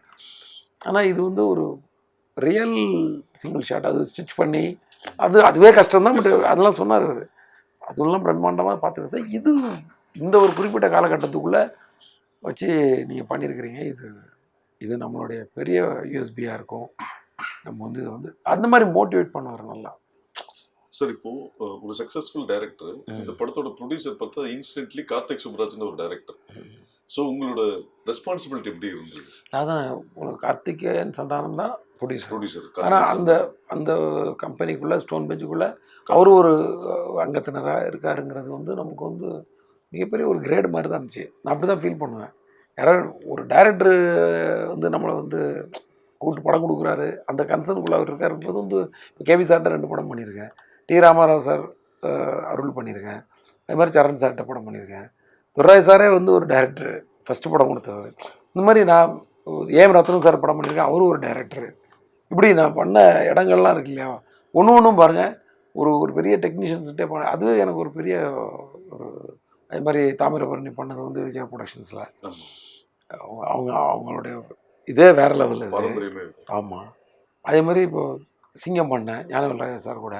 அவர் வந்து எனக்கு அவார்டு கொடுத்த மாதிரி 3 படம் கண்டினியூஸாக பண்ணியிருக்காருங்க அவர் கம்பெனிலே. சிங்கம் 2, சிங்கம் 3 எல்லாமே அங்கே பண்ணியிருக்கேன். ஸோ இப்படி நமக்கு தொடர்ந்து வேலை கொடுக்குறாங்கன்றதே வந்து சரி. அப்போ நம்ம அந்த அளவுக்கு அவங்கள்ட்ட நம்ம கரெக்டாக நடந்திருக்கோம், இல்லை நமக்கு அது நல்லா அந்த அலைவரிசை ஒத்து போயிருக்கு, அப்படி தானே நம்ம அர்த்தமாக எடுத்துப்போம். ஸோ அந்த மாதிரி சொல்லலாம். உங்களோட இந்த டிராவல் சக்ஸஸ் டிராவலில் பிரியன் சார் எப்படி எவ்வளோ மிஸ் பண்ணுறீங்க? பெரிய மிஸ்ஸிங். அதெல்லாம் வந்து அது வந்து இழப்பு தான், அவ்வளோதான். அது நிறைய அது அந்த இது வந்து ஃபில்லப்பே பண்ண முடியாது அந்த இடத்த யாராலும். அது ஒரு பிரதர் தான். நமக்கு என்னடா இவ்வளோ பெரிய கஷ்ட காலம்லாம் இவ்வளோ சீக்கிரம் வருமா, நமக்கு அவர் இல்லாத நமக்கு அவ்வளோ பெரிய கஷ்ட காலம் இப்படிலாம் வருமான்ற அளவுக்கு தான் இருந்துச்சு. ரொம்பவே மறக்க முடியாத ஒரு பெயின். என்னைக்கு அவரை பற்றிலாம் 2 நாளைக்கு ஒரு தடவை பேசாமலே இருக்க முடியாதுன்ற மாதிரி தான். எவ்வளோ நாள் அவர் கூட ட்ராவல் பண்ணியிருக்கேன் நான் வீட்டில் இருந்ததோட அவர் கூட இருந்த நாட்கள் தான் அதிகமாக. 14 படம். அந்த ஜேர்னி ஃபுல்லாகவே வந்து நாள் கணக்கில் மணிக்கணக்கில் அவர் கூடயே லொக்கேஷன் பார்க்குறது. எத்தனை ஃபாரின் ட்ரிப், எவ்வளோ லோக்கல் ட்ரிப், எத்தனை லட்சம் கிலோமீட்டர் ட்ராவல் பண்ணியிருக்கோம். எத்தனை போர்ட்டில் வந்து ஏர்போர்ட்டில் வந்து வெயிட்டிங்கில் உட்காந்து எவ்வளோ கதைகள், எத்தனை தடவை ஃப்ளைட்டு பக்கத்தில் உட்காந்து கதைகள் பேசி க்ரியேட்டிவாக உள்ளே வருவார். இவன் நீங்கள்லாம் திருந்தே மாட்டீங்கன்னு திட்டு போவார். ரொம்ப ஏதாவது ஒரு விஷயத்த வந்து கமர்ஷியலாக வச்சுட்டா. அவர் ஒரு டேஸ்டான கேமராமேன் தான். நான் எங்கூட ஒர்க் பண்ணிகிட்டு இருந்தார். அவர் வந்து ஒரு கமர்ஷியலாகவும் விஷயங்களை ரசிப்பாரை தவிர ரொம்ப டேஸ்ட்டாக எடுக்கும்னு நினைக்கிறாங்க. ஏன்னா அவர் பிகினிங் படங்கள்லாம் அவ்வளோ நல்லாயிருக்கும். சேரன் சார் கூடலாம் சேர்ந்து நல்ல நல்ல படங்கள். ஸோ நீங்களாம் திருந்தே மாட்டீங்க போங்க அப்படின்னு திட்டு போவார். இப்படி ஒரு பயங்கரமாக இருக்கும். வண்டி நான் தான் ஓட்டுவேன். ஒரு சீசனுக்கு ஃப்ரண்ட்டில் உட்காருவார். அப்புறம் பின்னாடி உட்காந்து உங்கள் ஆள் இடோட வண்டி ஓட்டுறாரு, பின்னாடி உட்கார முடியலன்ட்டு. எவ்வளோ நாள் ட்ராவல் வண்டிக்குள்ளே தான் பேசி பொதுவாக உங்களோட விளம்பரங்கள் எல்லாத்துலேயும் பார்த்தீங்கன்னா அந்த பீரியட்ல தந்தியில வந்து ஒரு சின்ன ஆட் வரும், 2 காலம் 10 சென்டிமீட்டர். அதுலேயுமே படத்தை ஒர்க் பண்ண அத்தனை technicians, assistant directors, office boy வரைக்கும் போடுற சிஸ்டம் வந்து டே 1லேருந்து இது மெயின்டைன் பண்ணிருக்கோம். அதுக்கு ஏதாவது ஸ்பெசிஃபிகேஷன் ரீசன் இருக்கு? எல்லோரும் வேலை செய்கிறாங்க. அசிஸ்டன்ட் டைரக்டர்ன்றவங்க இன்னைக்கு நைட்டு ஒரு ப்ரொடியூசர் அந்த கதை ஓகே, நாளைக்கு காலைலன்னா நாளைக்கு காலைல டைரக்டர், அவ்வளோதான் முடிஞ்சிச்சு. இவ்வளோதான் டைமிங். மற்றபடி அவங்க எல்லாருமே ஒரு டைரக்டராக தான். நான் ஒர்க் பண்ணுவேன் அப்படி தான். அந்த கத்தோடு தான் நான் வேலை செஞ்சேன். நம்மளும் ஒரு டைரக்டர் தான்டா அந்த படத்தில். குறைந்த பொறுப்புள்ள ஒரு டைரக்டர் அப்படி வச்சுக்கலாம். இப்போ வந்து என்ன நினைக்கிறது, அதிக பொறுப்புள்ள ஒரு அசிஸ்டன்ட் டைரக்டர் அப்படிதான் நினச்சிக்கிறது. என் டைரக்டர்லாம் வந்து மணி சாரும் சங்கர் சார் இருக்கிற இந்த பூமியில் வந்து நானும் ஒரு டைரக்டர்லாம் கெத்தாலாம் யாரும் தெரியலாம் முடியாது. என்ன சொல்கிறீங்க? எத்தனை வருஷமாக வந்து ஸ்ட்ராங்காக ஒவ்வொரு செஷனும் மாறுது. அப்படியே அன்றைக்கி கேபி சார், பாரதிராஜ் சார் வந்து அப்படி ரூல் பண்ணிட்டு இருந்தாங்க.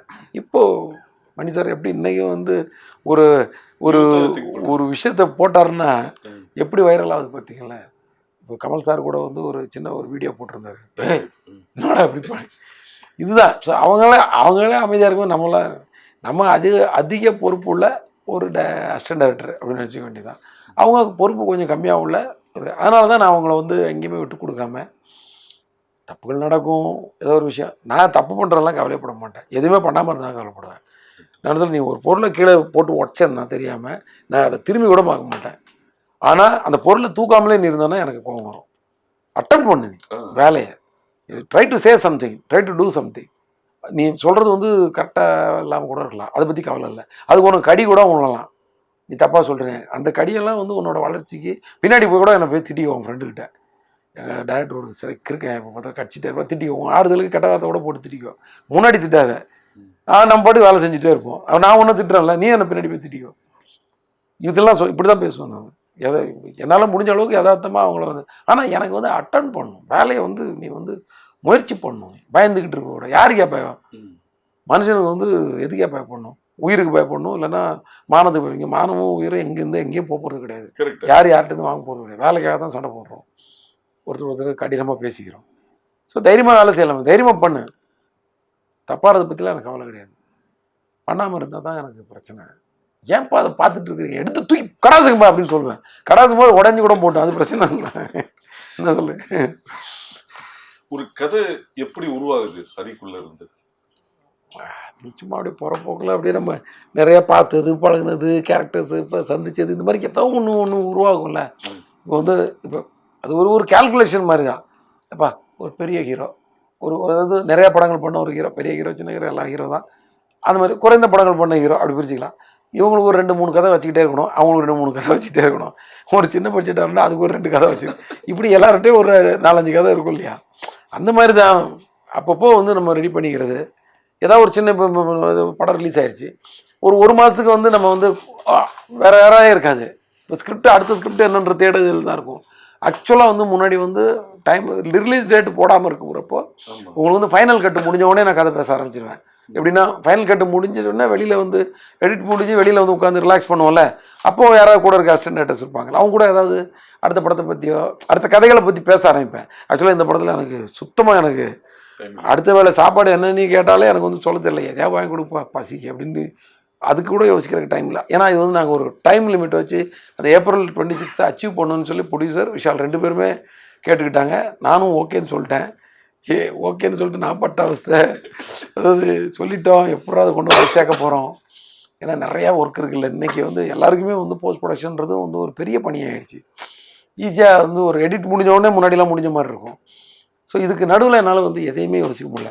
நான் என்ன யோசிச்சிருக்கேன்னு, ரிலீஸ்க்கு அன்றைக்கி அடுத்த நாள் காலையில் வந்து நம்மளே வந்து ஒரு விபூதி ஊதுபத்தியை கொளுத்தி வச்சு பூஜை போட்டு நம்மளே ஏதாவது ஒரு 2 கதையை எடுத்து உருட்ட ஆரம்பிச்சிடணும். ஏன்னா ஒரு 2 கதை வந்து அப்படியே ஒரு ஃபினிஷ் ஆகாமல் இருக்குது, அது ஒரு கதையாக மட்டுமே இருந்துகிட்ருக்கு, இன்னும் வந்து அது வந்து ஒரு பிளேயாக மாறலை. ஸோ அதை ஃபினிஷ் பண்ணிவிடுவோம், பிளேயாக இருக்கிறது அப்புறம் கூட பார்த்துக்கலாம் அப்படின்னு ஒரு முடிவோடு இருக்கேன். எப்படின்னு தெரில சார். நீங்கள் பொதுவாக திருநெல்வேலி தூத்துக்குடி பேக்ட்ராப் தான் நிறைய பண்ணியிருக்கீங்க. இது முதல் முறையாக வேலூர் பேக்ட்ராப். இந்த ரத்தமோட டிராவல் எப்படி இருக்கு? ஏன் வேலூர்? வேலூர்ன்ற நான் நிறையா புழங்கினது என்னோட சொந்த ஊர் தூத்துக்குடி திருநெல்வேலி. நான் நிறையா புழங்கினது வந்து இங்கே இந்த பக்கம் தான், நார்த் தமிழ்நாடு தான், மெயினாக சென்னை. என்னென்னா சென்னைனா நான் சிட்டிக்குள்ளே இருக்க மாட்டேன், ரியல் எஸ்டேட்டுன்னு சொல்லி சும்மா 100 கிலோமீட்டருக்கு அங்கேயும் பைக்கில் சுற்றிட்டு இருப்பேன். ஸோ எனக்கு இந்த பக்கம் வந்தவாசி தான் எனக்கு சிட்டி. இந்த பக்கம் பார்த்தீங்கன்னா வேலூர் பக்கத்தில் ராணிப்பேட்டை வரைக்கும் எனக்கு சிட்டி தான். எனக்கு என்னுடைய 1 ஹவரில் நான் பைக்கில் எவ்வளோ தூரம் போகிறேனோ அதெல்லாம் எனக்கு வந்து என் கண்ட்ரோலில் உள்ள ஏரியா மாதிரி. இந்த பக்கம் பார்த்தா கும்பிடி இப்படி வச்சுருக்கோம். ஸோ இந்த மக்கள் கூட நான் நிறையா பழகியிருக்கேன், ரியல் எஸ்டேட் டைம்லேயும் சரி மற்ற நேரங்கள்லேயும் சரி. வந்து நிறையா ஃப்ரெண்ட்ஸும் நிறையா பேர் உண்டு என் கூட படித்தவங்க. ஏன்னா ஒரு சென்னை வாசின்னும் போது சென்னை மக்களோட இது மட்டுமே நம்ம தெரிஞ்சிருக்கிறது சில பேர் இந்த அவுட்ஸ்கர்ட்டில் போய் பழகும்போது அவங்களோட கல்ச்சர் ரொம்ப வித்தியாசமாக இருக்கும், ரொம்ப பாசமாக இருப்பாங்க. ஸோ இந்த ஏரியா வச்சு ஒன்று பண்ணணும்னு நினச்சிட்டு இருக்க காலகட்டத்தில் தான் எனக்கு வந்து தங்கர் பச்சான் சார் பண்ண படங்கள், அப்புறம் சேரன் சார் கூட தங்கச்சான் படம், அதெல்லாம் வந்து இந்த பன்ருட்டி, இந்த பக்கம் கடலூர் பன்ருட்டி, இந்த ஏரியா வச்சு வரும்போது ரொம்ப இன்ட்ரெஸ்ட்டாக இருந்துச்சு. இந்த ஏரியா வச்சு பண்ணுறாங்க. அப்புறம் இப்போ லேட்டஸ்ட்டாக இப்போது கொஞ்சம் பேர் கூட நம்ம ரஞ்சித் கூட நம்ம சென்னையோட அவுட்ஸ்கர்ட்டை வச்சு நிறைய படங்கள் பண்ணுறாரு, அதெல்லாம் இன்ட்ரெஸ்ட்டாக இருந்துச்சு. சரி நம்மளும் ஏன் பண்ணக்கூடாது, சரி நம்ம அவங்க அளவுக்கு ரொம்ப ஆளுமையோடு வந்து அந்த கல்ச்சர் அப்படியே கரெக்டாக பண்ணிட முடியாது, சரி ஒரு கமர்ஷியல் படம் எடுத்துக்கிட்டு இந்த பக்கம் ஒன்று பண்ணுவோம். சரி நமக்கு எது சென்டர் பார்ட் எது, இந்த பக்கம் சிட்டிக்கு அப்புறம் இந்த பக்கம் சென்டர் பார்ட்னா வேலூர் வந்து ஒரு ஸ்ட்ராங்கு டிவிஷன், வேலூர் காட்பாடி அந்த ஏரியா ஃபுல்லாகவே உங்களுக்கு வந்து அந்த இதில் ட்ரெயின் போயிட்டே இருக்கும். இந்த பக்கம் காட்பாடி இருக்கும், இந்த பக்கம் வேலூர் இருக்கும், அந்த பக்கம் வாணியம்பாடி இருக்கும், இந்த பக்கம் ஆம்பூர் இருக்கும், இந்த பக்கம் ஆற்காடு இருக்கும், அந்த பக்கம் ராணிப்பேட்டை இருக்கும், இப்படி போயிட்டு இருக்கும். நீங்கள் அந்த ட்ரெயின் ரூட் பார்த்தீங்கன்னா இந்த பக்கம் அரக்கோணம் இருக்கும், இந்த பக்கம் இன்னொரு காஞ்சிபுரம் சம்திங், இந்த பக்கம் இப்படி அந்த ட்ரெயின் வந்து த்ரூட் பெங்களூர் வரைக்கும் இப்படி பிரிச்சுக்கிட்டே இருக்கும். ஆனால் நடுவில் 7 கிலோமீட்டரில் 2 சிட்டியும் ஜாயின் ஆகிடும். இந்த மாதிரி இருக்குது. இதெல்லாம் வந்து அப்சர்வ் பண்ணி வேலூரில் வந்து ஹைவேஸுக்கு நடுவில் 8 பிரிட்ஜ் இருக்கிற ஒரே ஊரை தான். நான் அதான் யாரா கட்டினேன், யார் இங்கே வந்து பவரில் இருக்கும்போது இது கட்டினாங்க அப்படின்னு அடிக்கடி கேட்டுக்கிட்டே இருப்பேன். ஏன்னா அந்த மாதிரி எங்கேயுமே நான் பார்த்ததில்லை. அதுவும் சிட்டிக்குள்ளே ஹைவேஸ் போகும், எல்லாத்துக்கும் பிரிட்ஜஸ், எல்லாமே க்ளீனாக இருக்கும், எல்லா இடமும் வந்து வேலூர் தூய்மையாக இருக்குது, இதெல்லாம் பார்த்துருக்கேன். நிறையா நான் வந்து அங்கே வந்து டைலாக் எழுதுறக்கா போவேன். பக்கத்துலேயே ஒரு சிட்டி, நம்ம இங்கே வந்து டக்குன்னு ஒரு 2 மணி நேரத்தில் ஓடிடலாம். ஸோ வேலூரை வச்சு பண்ணலான்னு ஐடியா பண்ணும்போது அதை பற்றி அப்சர்வ் பண்ணி வேலூர் காட்பாடி அந்த பக்கம் பார்டருக்கு அந்த பக்கம் சித்தூர். ஸோ சித்தூர்லேருந்து ஒருத்தன் வந்து இங்கே வந்து ஒம்பு பண்ணான்னா அவனுக்கு என்ன, இங்கேருந்து ஒருத்தன் அங்கே போய் ஒரு பிரச்சனை பண்ணால் என்ன, அந்த ரூல்ஸ் அண்ட் ரெகுலேஷன் எப்படி மாறும், இந்த போலீஸோட லெவல் என்ன, அந்த போலீஸோட பவர் என்ன, இவங்க இங்கே வரணும்னு என்ன பண்ணாங்க, இப்படிலாம் ஒரு விஷயங்கள்லாம் அதுக்குள்ளே அந்த ஒரு ஆக்ஷன் தீம் உள்ளே வந்துடும் ஆட்டோமேட்டிக்காக. ஏன்னா பார்டர் ஏரியா டோட்டலாக இங்கிட்டு வந்து சூலூர்பேட்டை கிட்ட நம்ம இதை தாண்டினோடனே கும்மிடிப்பூண்டி தாண்டினோடனே வருது நெல்லூர் போகிற வழியில் ஒரு பார்டர், இந்த பக்கம் ஊத்துக்கோட்டை, அந்த பக்கம் சத்தியவேடு அங்கே ஒரு பார்டர், அதுக்கடுத்து திருத்தணி நகரி அது ஒரு பார்டர், அதுக்கடுத்து வேலூர் காட்பாடி சித்தூர் அது ஒரு பார்டர், அந்த பக்கம் குடியாத்தம், அந்த பக்கம் பார்த்தீங்கன்னா பழமனூர் அது ஒரு பார்டர், இது வரைக்கும் கர்நாடகா வரைக்கும் இப்படி ஒரு பார்டர் இருக்குது. இந்த பார்டரில் என்ன இன்ட்ரெஸ்டாக இருக்கும் பிரச்சனைகள் அப்படின்னு அனலைஸ் பண்ணுவோம். அது வேறு மாதிரி இருந்துச்சு. ஓ இங்கே வந்து 2 தட்டிட்டு அங்கே ஓடி போய் ஒழிஞ்சுக்கிட்டா எவனும் அங்கே வர முடியாது. ஏன்னா அந்த பார்டருக்குள்ளே நம்ம போன வீக் தானே, அது எல்லாம் இந்தியா தான், நம்ம இந்தியா தான். பட் இருந்தாலும் வந்து ஒரு ஊர்லேயே அப்படி தானே வில்லேஜில் எடுப்போம். ஆமா. ஒருத்தன் வந்து அடிச்சுட்டு வந்து அவன் ஊருக்குள்ளே வந்துட்டான்னா அந்த ஊருக்காரன் இந்த ஊருக்குள்ளே பார்டருக்குள்ளே வரணும்னா கொஞ்சம் கஷ்டம். அப்படி தான் நம்ம ஒரு படம் பண்ணுவோம்ல. அதே மாதிரி ஸ்டேட் பார்டர் வச்சு பண்ணால் எப்படி இருக்கும் அப்படின்னு சொல்லி இது வந்து பிரியன் சார் வந்து முன்னாடி சும்மா சொல்லிட்டு இருப்பார், சார் நம்ம பார்டர் வச்சு ஒரு படம் பண்ணணும் சார், பார்டர் வச்சு படம் பண்ணணும் சார், இன்ட்ரெஸ்ட்டாக இருக்கும் சார், 2 லாங்குவேஜும் மிக்ஸ் பண்ணி. ஏன்னா பார்டர்லலாம் 2 லாங்குவேஜ்காரங்களும் 2 லாங்குவேஜ் பேசுவாங்க. இது வந்து மெயினாக வந்து நாங்கள் வந்து கேரளாவை தான் அண்டர்லைன் பண்ணி திருவனந்தபுரம் பார்டரில் நடக்கிறதா முதல்ல ஏதோ ஒரு விஷயம் பேசிகிட்டு இருப்போம். அடிக்கடி ஃப்ரீயாக இருக்கும் முதல்ல. அது மைண்டில் இருந்து தான் கதை இல்லை இந்த களம் அப்படின்னு ஞாபகம் வச்சு அப்போ நம்ம சரி நம்ம கொஞ்சம் காரமாக படம் எடுக்கணும், ஆந்திரா பார்டரை வச்சுருவோம், அப்போ நம்ம சூடாக இருக்கும் அப்படின்னு சொல்லி இதை கையில் எடுக்கும்போது பார்த்தா அது ரொம்ப நல்ல இன்ட்ரெஸ்ட்டாக இருந்துச்சு உள்ள. ஏற்கனவே நம்ம நிறையா அங்கே திருப்பதி போகும்போது நிறைய ட்ராவல் இருக்கு இல்லையா, ரேணிகுண்டா அதுன்னு சொல்லி நிறைய விஷயங்கள் இருக்குது. ஆறில் கூட நிறைய அந்த பார்டர்லாம் பற்றி பேசியிருப்போம், அந்த மாதிரிலாம் இருக்கும். ஸோ அதனால் அதை எடுத்து சார் ஒரு டைரக்டருக்கும் ஒரு ஜானர் இருக்கு, ஆக்ஷன், ஃபேமிலி, சென்டிமெண்ட், எமோஷன். ஆனால் உங்கள் படத்தில் எல்லா படத்துலையுமே ஆக்ஷனுக்கு என்ன இம்பார்ட்டன்ஸ் இருக்கோ ஃபேமிலிக்கு அந்த அளவுக்கு இம்பார்ட்டன்ஸ் இருக்கு ஒன்று. ரெண்டாவது உங்களோட எல்லா படத்துலையுமே அந்த உறவு முறைகள் பற்றின ஒரு இம்பார்ட்டன்ஸ் இருக்கும். மதினி, மச்சினி, அந்த இது இல்லை அது இன்னைக்கு இருக்கிற ஜென்ரேஷனுக்கு அது கொண்டு போய் சேர்க்கணுன்றதுக்காக உருவாக்கப்பட்டதா இல்லை அது கதைக்களத்தில் தானாக வந்தது? கதைக்களத்தில் தாங்க. நீங்கள் எந்த பிரச்சனை உங்களுக்கு ஒரு பெரிய ஒரு அமௌண்ட்டு பண இழப்பு ஒன்று வருதுன்னு வச்சுக்கோங்களேன், அதுக்கெல்லாம் நீங்கள் வந்து பெருசாலாம் வந்து எக்ஸ்ட்ரீம் ரியாக்ட்லாம் பண்ண மாட்டாங்க. உங்கள் கையில் வந்து சும்மா ஒரு எக்ஸாம்பிள் உங்கள்கிட்ட வந்து ஒரு 1 லட்ச ரூபா உங்களுக்கு ஒரு இம்பார்ட்டண்ட்டாக வச்சுருந்த பணம் தான். ஆனால் ஒருத்தர் அடிச்சுட்டு போயிட்டான்னா அவனை அப்படியே கொடூரமாக நீங்கள் இதெல்லாம் பண்ணிடணும்னு நினைக்க மாட்டீங்க. ஆனால் உங்கள் குடும்பத்தை ஒருத்தன் பாதிப்படைய வைக்கணும்னு நினச்சான்னா நீங்கள் அப்படியே கொடூரமாக மாறிடுவீங்க. இதுதான் நான் ஒரு போலீஸ் படம் எடுத்தாலும் அவன் குடும்பத்து மேலே கை வைக்கணும்னு நினைக்கும் போது அவன் வந்து தீயாக மாறுறான். மற்ற ஆக்ஷன்லாம் வந்து அவனை அரெஸ்ட் பண்ணுற லெவலில் மட்டும்தான் இருக்கும்.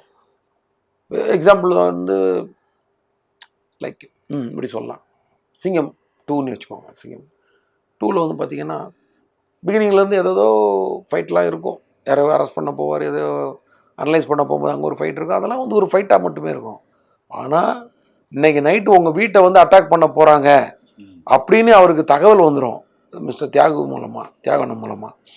இப்போது அவரை வந்து எப்படி ரியாக்ட் பண்ணுவார்னா இவனுடைய எவனும் திரும்பியே போயிடக்கூடாதுன்னு ரியாக்ட் பண்ணுவார். ஏன்னா ஒரு போலீஸ்காரன் குடும்பத்து மேலே கை வச்சா அது எந்த அளவுக்கு வந்து அது வந்து உதவுடும், எந்த அளவுக்கு ரத்த கலரியாக மாறும் அப்படின்னு எவனுக்கு அந்த தைரியம் மட்டும் வந்துடக்கூடாது.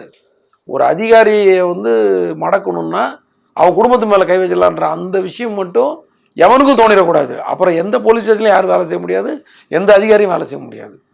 அதிகாரியை வந்து ஆப்போசிட் பண்ணால் அது எந்த பண்ணுமா ஸ்ட்ரைட்டாக தான் பண்ணிக்கணும். அவன் குடும்பம்ன்றது தனி. அப்படி ரிவர்ஸில் அப்போ அந்த அதிகாரி வந்து தப்பு பண்ணவனை உண்டு, தப்பு பண்ணவன் பிள்ளையும் பொண்டாட்டிக்கிட்ட போய் வம்பு பண்ணாலோ இல்லை அவங்க மேலே போய் ஒரு கேஸை போட்டாலும் என்ன வருது, அதை இவங்களும் செய்யக்கூடாது, இதை அவங்களும் செய்யக்கூடாது, ஒரு எத்திக்ஸு. அதை தாண்டி அவங்க உள்ளே வர பார்ப்பானுங்க. அப்போ கன்னை உடைச்சிட்டு, ஏன்னா அதை சரண்டர் பண்ணால் தான் நான் கத்தியை கையில் எடுக்க முடியும். அது கையில் தான் நான் கன்னை வச்சு தான் சுட முடியும். ஏன் அதை யூஸ் பண்ணாமல் நீ கத்தி எடுத்து நீ கேட்டக்கூடாது. ஸோ முதல்ல அவராகவே ஒரு டேபிளை அடித்து அதே ஒன்று சின்னதாக உடச்சி விட்டு இதை கொண்டு போய் ஆர்மரியில் போய் சரண்டர் பண்ணிவிடு. So a police man with family without weapon அப்படின்ற மாதிரி நிற்பார். அது எதுக்குன்னா அந்த வெறி. அந்த கதையை சொல்லும்போது நான் ஜிகிட்ட சொன்னேன், ஜி நீங்கள் வந்து உங்களை ஒருத்தர் ரோட்டில் திட்டினான்னா நீங்கள் தாங்கிடுங்க, ஆனால் தம்பியை திட்டினான்னு வச்சுக்கோங்க, கார்த்தி ஒருத்தன் திட்டினான்னு உங்களால் தாங்க முடியாது. அது மாதிரி தான் இதான் மூடு இந்த சீனுக்கு. உங்களை எத்தனையோ பேர் அடிக்க தான் வருவான். ஏன்னா நீங்கள் போலீஸ்னாலே ஒரு 10 எதிரி இருந்துட்டு தான் இருப்பான். அதான் நீங்கள் ஜாலியாக தான் போயிட்டுருப்பீங்க டெய்லி. That's everyday's problem. ஆனால் உங்கள் குடும்பத்தை ஒருத்தன் கணக்கு பண்ணுறான்னா அது எவ்ரிடே ப்ராப்ளம் கிடையாது, அது எவர் ஒன்ஸ் ப்ராப்ளம். அது வரவே கூடாத ப்ராப்ளம், அது முடிச்சிடணும்னு நினைப்பீங்க. இதான் அது முடியாது. அந்த கதை சொல்லுமா அப்படின்னு சொன்னேன். சார் புரியுது சார், இல்லை நான் சொல்லிடுறேன். இதே மாதிரி தான் தொண்டை தண்ணி வாங்கிட்டு அந்த ஏன்னா நான் செகண்ட் ஹாஃபில் அந்த ஃபைட் வர்றதுனால அதுக்கு முன்னாடி 5 மணி நேரம் கதை சொல்லி அப்படி டயர்டு விடுங்க போதும்னாரு என்ன ஆக்சுவலாக. ஏன்னா அப்படி எனக்கு அதை சொல்லி முடிச்சிடணும்னு சொல்லி அப்படி வர கேட்டை விழுத்து போட்டு அடிச்சு நொறுக்கி வெட்டி குத்தி இங்கேருந்து புட்டிச்சு ஜீப் எடுத்துகிட்டு வந்து தங்கராஜ் வீட்டுக்குள்ளே அந்த வெறியோட வந்து போடா போய் எல்லாத்தையும் போய் இது பண்ணிக்கோ அப்படின்னு அந்த அந்த சவால் விடுறதுல அந்த அவன் வந்து வார்ன் பண்ணிட்டு போகிறது. போலீஸ்காரன் குடும்பம் மேலே கை வச்சா நான் ஒன்று அங்கே வச்சு காட்டியிருக்கேன், எல்லாம் பாரு இனிமேல் எவனும் வந்து பக்கத்தில் வந்துட மாட்டான் அப்படின்ற மாதிரி அந்த வெறியை கொப்பளிச்சிருப்பாரு. ஸோ இது எங்கேருந்து வருது பாருங்களேன், எவ்வளோ பெரிய. இப்போ நீங்கள் சொன்ன ஆக்ஷன் படம் வந்து குடும்பத்துக்குள்ளே இருந்தால் அந்த அவ்வளோ பெரிய ஆக்ஷனாக மாறுது. இல்லாட்டி ஒரு போலீஸ் ஆக்டிவிட்டியாக லத்தி சார்ஜ் இல்லைன்னா முட்டிக்கு கீழே வந்து சுடுறது, அவனை பிடிச்சி அரெஸ்ட் பண்ணுறது, அவனுக்கு ட்ரீட்மெண்ட் பண்ண இப்படி தான் இருக்கும். அவர் டேனியை கூட அப்படி அடிக்கல. ஆமா. ஏன்னா ஏதோ ஒன்று இந்தியன் போலீஸை பற்றி தப்பாக பேசணும்னு சொல்லி சட்டையை பிடிச்சி 2 அறை விட்டு சட்டையை பிடிச்சி எடுத்துட்டு போயிடுவார். ஆனால் தான் குடும்பத்தை அட்டாக் பண்ணின்னு வந்தோடனே பர்சனலைஸ் ஆனோடனே அந்த வெறி வந்துச்சு பார்த்தீங்களா, அதுதான் அது. அதனால நம்ம கதை பண்ணும்போதே வந்து ஒரு ஃபேமிலி ஓரியன்டாக பண்ணும்போது ஆட்டோமேட்டிக்காக அந்த அந்த கோவம் வந்துடுது. அந்த ஏன்னா என்ன ஒன்று பண்ணால் பரவாயில்ல, என் மாமா மேலே எப்படா கை வச்சுன்றது தான் தாமிரபரணியில் விஷாலோட கோவம். அதனால தான் அந்த வெறியில் தான் போய் அருவாள் எடுத்துட்டான். அருவாள் எடுத்தா மிஸ் ஆகி இன்னொரு நல்ல வந்து மாட்டிக்கிட்டான். யாரை அவன் டார்கெட் பண்ணா அவன் தப்பிச்சிட்டான், யார் நல்லவனோ அவன் தடுக்க வந்தவன் கை மாட்டிக்கிச்சு. ஆனால் காரணம் வந்து அவங்க மாமா வேலை தான். ஏன்னா அந்த மாமான்றது எல்லாம் மறைச்சிக்கிட்டே இருப்பாங்க. ஆனால் ஒரு இடத்துல வந்து ஒருத்தன் சொல்லிடுவான், அது தாங்க முடியாது யாராலையும். ஓகே, இதான் சரி. அதனால இதுதான் கரெக்டான பதில் நினைக்கிறேன் உங்களுக்கு. சார், இப்போ ஹரியோட ஸ்டைல் ஆஃப் ஃபிலிம் மேக்கிங்னா அருவாள் இது மாதிரி ஒரு விஷயங்கள் தான் இருக்கா? அதுலேயே நீங்க இருக்கணும்னு பாக்குறீங்களா? இல்லைன்னா இப்போ கேபி சார் வந்து வெரைட்டிஸை பண்ணாலும் நடுவில் ஒரு லவ் படங்கள் புது புது மாதிரி விஷயங்கள் பண்ணியிருக்காரு. முழுக்க முழுக்க ஒரு லவ் ஸ்டோரி வித் ஒரு 6 சூப்பர் சாங்ஸ் மாதிரி வேற ஒரு ஜானர்ல பண்றதுக்கு ஹரி சாருக்கு இன்ட்ரெஸ்ட் இருக்கா? நீங்க சொல்ல கதையை என்னால் எடுக்க முடியாதுங்க. நீங்க கதையை சொல்லிட்டீங்க. அது தெரியல எனக்கு, அது சரியா செட் ஆகாது. அந்த நேரத்தில் எனக்கு அப்படி போயிட வேண்டியது. அப்புறம் சார், இப்போ சினிமா இன்னைக்கு டெக்னாலஜி வந்து டிஜிட்டல் வந்துருச்சு. ஆனா இப்போ சமீபத்தில் சில டைரக்டர்ஸ் ப்ரொடியூசர்ஸ் என்ன ஃபீல் பண்றாங்கன்னா, அந்த ரீல்ல எடுத்ததை விட இன்னைக்கு டிஜிட்டல் எக்ஸ்பென்சிவ் ஜாஸ்தியா இருக்கு. ஒரு நாளைக்கு இவ்வளவு ஹார்ட் டிஸ்க் தேவைப்படுது, இது வருது, பேசாம ரீல்கே திருப்பி போலாமா அப்படின்ற மாதிரி ஒரு விஷயங்களும் போயிட்டு இருக்கு. இன்னும் அந்த கிறிஸ்டோபர் நோலன் ஃபிலிம்ல தான் எடுத்திருக்காரு படம். ஸோ அது மாதிரி இங்க திருப்பி ரீல்ல எடுக்கிற விஷயங்கள் வருமா? நீங்க ரெண்டுத்துலயுமே பயணப்பட்டிருக்கீங்க, எது பெஸ்ட்னு உங்க பார்வை என்ன? எது பெஸ்ட்டுன்னா நம்ம எல்லாத்தையும் எப்படி யூட்டிலைஸ் பண்ணிக்க போகிறோம்னு தான் சொல்லணும். அதை வச்சு தான் அது பெஸ்ட் ஆகும். ஆனால் அப்போ வந்து ஒரு அளவு ஒரு மைண்டு வந்து ஒரு விஷயத்தில் நம்பிக்கையாக இருந்துச்சு. இப்போ வந்து அந்த நம்பிக்கை கொஞ்சம் குறைஞ்ச மாதிரி இருக்குது. எப்படின்னா டிஜிட்டல் இருக்கிறதுனால ஒன்மோர் எடுத்துக்கலான்னு எல்லாருக்குமே வந்து ஒரு அவங்க எல்லாருக்குமே ஒரு லெத்தாதிக்காக இருக்காங்க. அவங்க ஒரு ஸ்ட்ராங்காக இல்லை. இது ஒன்மோர் போனாலும் எதுவும் வேஸ்டேஜ் இல்லை. ஆனால் டைம்ன்றது வேஸ்ட் ஆகிட்டு, கடவுள் கொடுத்த 24 hours வேஸ்ட் ஆகிட்டு இருக்குன்றது நமக்கு யாருக்கும் புரியல. அந்த வகையில் தான் பெரிய இது. நம்மளும் வந்து இன்னொரு டேக் எடுக்கிறதுக்கு தயாராக இருக்கிறோம். முன்னாடிலாம் இன்னொரு டேக் எடுக்க மாட்டோம். ஏன்னா ஆர்டிஸ்டே சொன்னால் கூட இல்லைங்க, எனக்கு தேவையான ரியாக்ஷன் அங்கே வந்துருச்சு, நோ ப்ராப்ளம் வேணாம். இப்போ வந்து சரி ஆர்டிஸ்ட் சொல்கிறாங்க, நமக்கு ஏதோ செலவு இல்லை அப்படின்னு நம்ம எடுக்க வேண்டிய கட்டாயத்துக்கு வந்துடுறோம். ஏன்னா ஆர்டிஸ்டே ஏன் ஒரு டேக் எடுத்தால் என்ன இருக்குது, நீ கோச்சிக்கிறாங்க. முன்னாடி வந்து அது வந்து 100 அடி ஓடிச்சுன்னா அதில் வந்து 4000 ரூபா போயிருன்றது எல்லாருக்கும் தெரிஞ்சிட்டு இருந்துச்சு. அது இப்போ இல்லாதனால அது ஒரு கண்ட்ரோல் இல்லாமல் தான் போய். பட் டெக்னாலஜி வந்து என்ஜாய் பண்ணுற மாதிரி தான் இருக்குது. ஏன்னா இது இந்த வகையில் மட்டுமே இதை பார்க்கக்கூடாது, வேறு நிறைய விஷயங்கள் இருக்குது. ஏதோ விஷயங்களை நிறையா உள்ளே கொண்டாடுறதுக்கும் சரி, ஒரு டெக்னாலஜி உள்ளே வந்ததுனால ஒரு சீனை வந்து வேறு வெரைட்டியாக கட் பண்ணி பார்க்குறதுக்கும் சரி, நினச்ச மாத்திரத்தில் ஒரு விஷயத்த இன்றைக்கி எப்படி அப்படி அமுக்குனா ஒரு மெசேஜ் போய் எங்கேயோ போய் சேர்ந்துடும். அந்த மாதிரி ஒரு 4 பட்டனை தட்டினாலே ஒரு டிசால்வையோ இல்லை ஒரு இது டேரெக்டாக போட்டுக்கிட்டு என்ன எப்படி பண்ணி பார்க்கல, இந்த சீன் ஃபுல்லாக டிசால்வில் கட் பண்ணுவோமா, இல்லை கட்டில் பண்ணுவோமா, இல்லை வைப்பில் கட் பண்ணி இப்படி நினச்சிட்டு இருக்கிறதோட அடுத்த 3 நிமிஷத்தில் கட் பண்ணி பார்த்துட்டு சரி நம்ம இது பேசாமல் நம்ம கட்ஸில் டிசால்வில் போயிடலாம் அப்படின்னு போயிடலாம், இல்லை எஃபெக்ட்ஸே வேண்டாம் அப்படின்னு டிசைட் பண்ணுறது செஞ்சு பார்க்குறதுக்கு அது வசதியாக இருக்குது. அண்டு டிஜிட்டல்லையும் நிறைய ப்ளஸ் இருக்குது. அது மாதிரி நான் ஒரு சேஸோ இல்லை ஒரு ஃபைட்டோ எடுக்கும்போது சண்டை போட தேவையில்லை மாஸ்டர்கிட்ட இல்லை சக டெக்னீஷியன்ஸ்கிட்ட. ஏன்னா அவங்களுக்குன்னு ஒரு ஃப்ரீடம் கொடுக்குறக்கு வசதியாக இருக்குது. இப்போ நீங்கள் ஃபுட்டேஜ் கண்ட்ரோல் இருந்ததுன்னா ஒரு நாளைக்கு வந்து இத்தனை கேன் தான் ஓட்ட முடியும்னு ஒன்று இருக்கும். ஸோ நம்ம அந்த ப்ரெஷரையும் சேர்த்து போட வேண்டியிருக்கும். ஸோ இப்போ என்னென்னா எடிட்டில் தான் மண்டை காயுது எல்லாருக்கும். 10 லட்சம் அடி எல்லாம் ஷூட் பண்ணிட்டு வந்துடுறாங்க. தேவையானது 10,000 அடி 13,000 அடி. இதை வந்து சுருக்குறக்குள்ளே எடிட்டர் தான் ரொம்ப அவசரப்படுறாங்க. அப்படி தான் இருக்கும். வளர்ச்சிங்கிறது எப்போதுமே வந்து கொஞ்சம் நம்ம அதுக்குரியபடி ட்ராவல் ஆகிக்க வேண்டியதான்.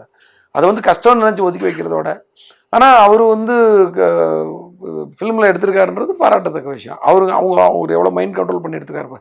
டிஜிட்டலில் போய் ட்ராவல் ஆகி வேணாம் நான் ஃபிலிம்குள்ளே வரேன்னு சொல்லி வந்ததெல்லாம் வந்து அவங்களாம் வந்து கிரேட்டுன்றது தான். அதான் ஆளுமையோட பண்ணுற டைரக்டர்னு சொல்லுவேன்ல நான், அந்த ஆளுமே அவர்கிட்ட இருக்குது. சார், இப்போது சினிமாவில் வந்து மறக்க முடியாத சில விஷயங்கள் என்னென்னா, இப்போ KB sir, Bharathiraja, Bhagyaraj sir, Manivannan, இது மாதிரி இவங்ககிட்ட இருந்து வந்த நிறைய அசிஸ்டன்ஸுங்க பெரிய அளவு பெருசாக ஜெயிச்சிருக்காங்க. அதுக்கப்புறம் வந்து அடுத்த ஜென்ரேஷனோட டைரக்டர்ஸ் இந்த அசிஸ்டன்ஸ் ஜெயிச்சிருக்காங்க, இல்லைன்னு இல்லை. ஆனா அந்த சதவீதம் பார்க்கும்போது இது கம்மியா இருக்குன்ற மாதிரி ஒரு பிம்பம் இருக்கு. இதுக்கு எங்க லேக் ஆகுது? அது எனக்கு கரெக்டாக பதில் எனக்கு கரெக்டாக தெரில. ம். அது தெரில. ரொம்ப ரொம்ப கஷ்டமான கேள்வியாக இருக்கு. அதுக்கப்புறம் இப்போ ரெகுலராக என்னையும் புது புது டேரக்டர் வந்துட்டு தான் இருக்காங்க.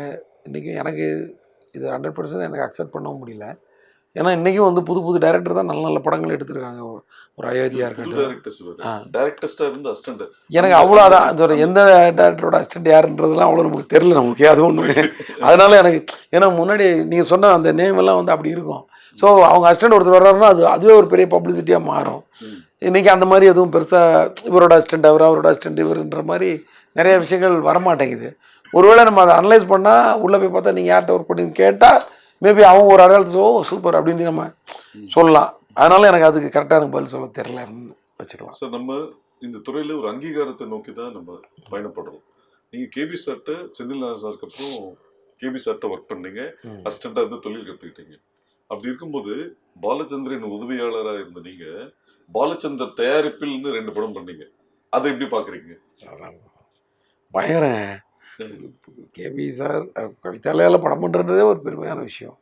அது நான் அங்கேயே ஒர்க் பண்ணிவிட்டு அங்கேயே இப்போ படம் பண்ணுறதெல்லாம் வந்து ஒரு மிகப்பெரிய ஒரு வாய்ப்பு.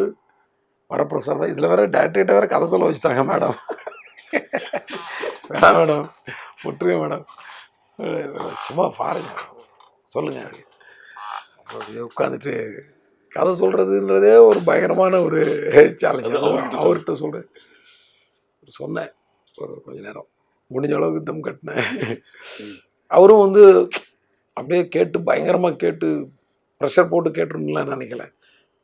அவர் ஒரு அந்த கன்சர்னோட ஒரு டைரக்டராக வந்து அவர்கிட்ட ஒரு இன்ட்ராக்ஷன் வேணும்னு தான் நினச்சிருக்கேன். ஸோ நான் சொன்ன உடனே அடுத்து வாட் டெக்ஸ்ட் வாட் கேட்டுறாரு. ஓரளவுக்கு சொன்னேன். அதிலே அவருக்கு புரிஞ்சிருச்சு இவனால் இவ்வளோ தான் சொல்ல முடியுது. ஒரே ஒரு ஐடியா தான் சொன்னார். உன்னோட படங்களில் வந்து லேடிஸ் அந்த ஹீரோயின் கேரக்டருக்கு வந்து ஒரு பார்ட்டிசிபேஷன் எண்டு வரைக்கும் கொண்டு போகிற மாதிரி பார்த்துக்கோப்பா அப்படின்னாரு. அது ஏன் எதுக்கு அவ்வளோ டீட்டெயிலாக கூட அவர் சொல்லலை. பார்த்துக்கோ அப்படின்னு. ஏன்னா அப்போ தானே ஒரு படம் பண்ணிட்டு வரோம்.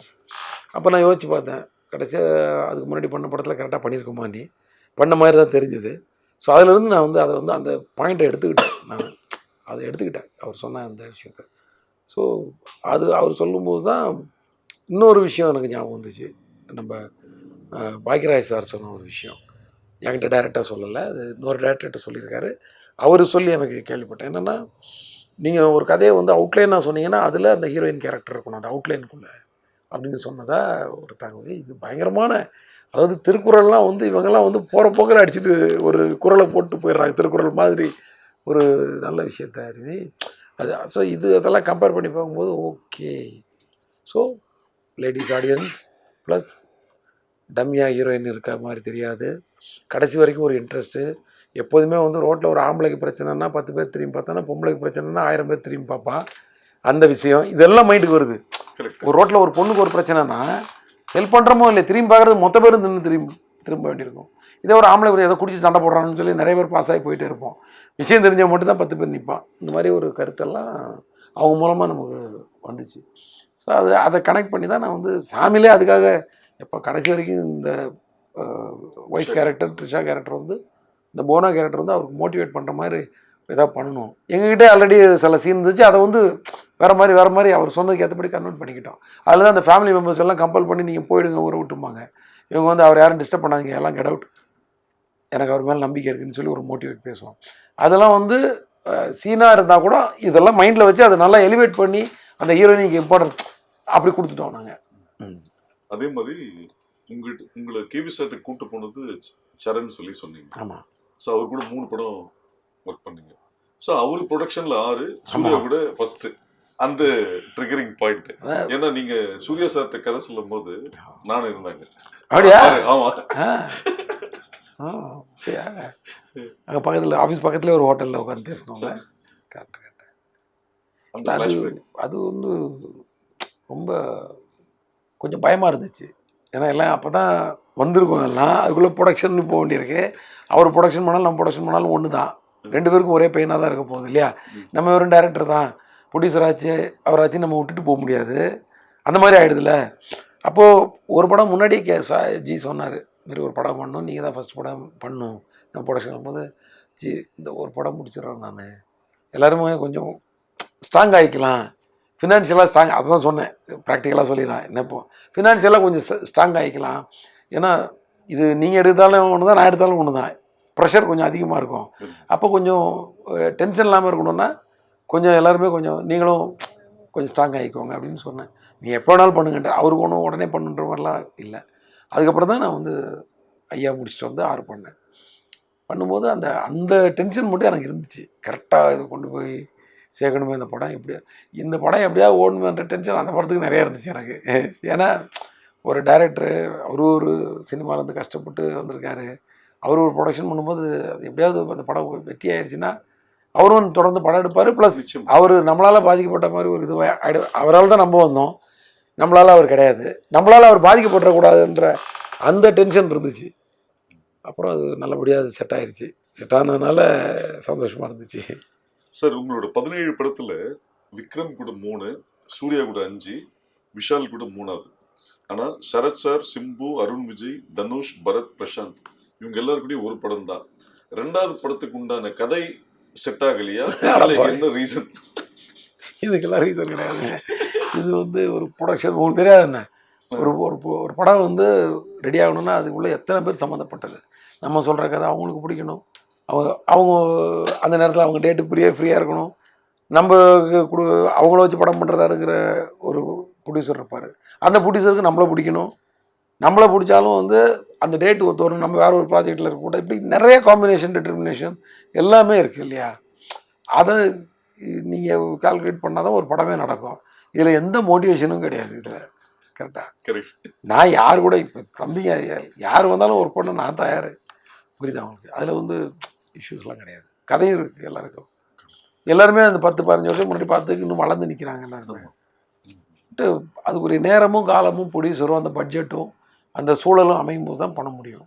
என்ன சொல்கிறீங்க சார்? இப்போ சமீபத்தில் ரத்னமோட ப்ரெஸ் மீட்டில் அந்த ட்ரெய்லர் பற்றின ஒரு விமர்சனம் வந்த போது நீங்கள் கொடுத்த விளக்கம் வந்து கோவப்பட்டதா ஒரு சாராதால் பார்க்கப்படுகிறது. ஓகே, இது வந்து நீங்கள் சொன்ன கருத்து வந்து இதுதான் சொசைட்டியில் ஒரு தனித மனுஷனோட வெளிப்பாடுன்றதுதான் விஷயங்கள். அதை நீங்கள் எப்படி பார்க்குறீங்க?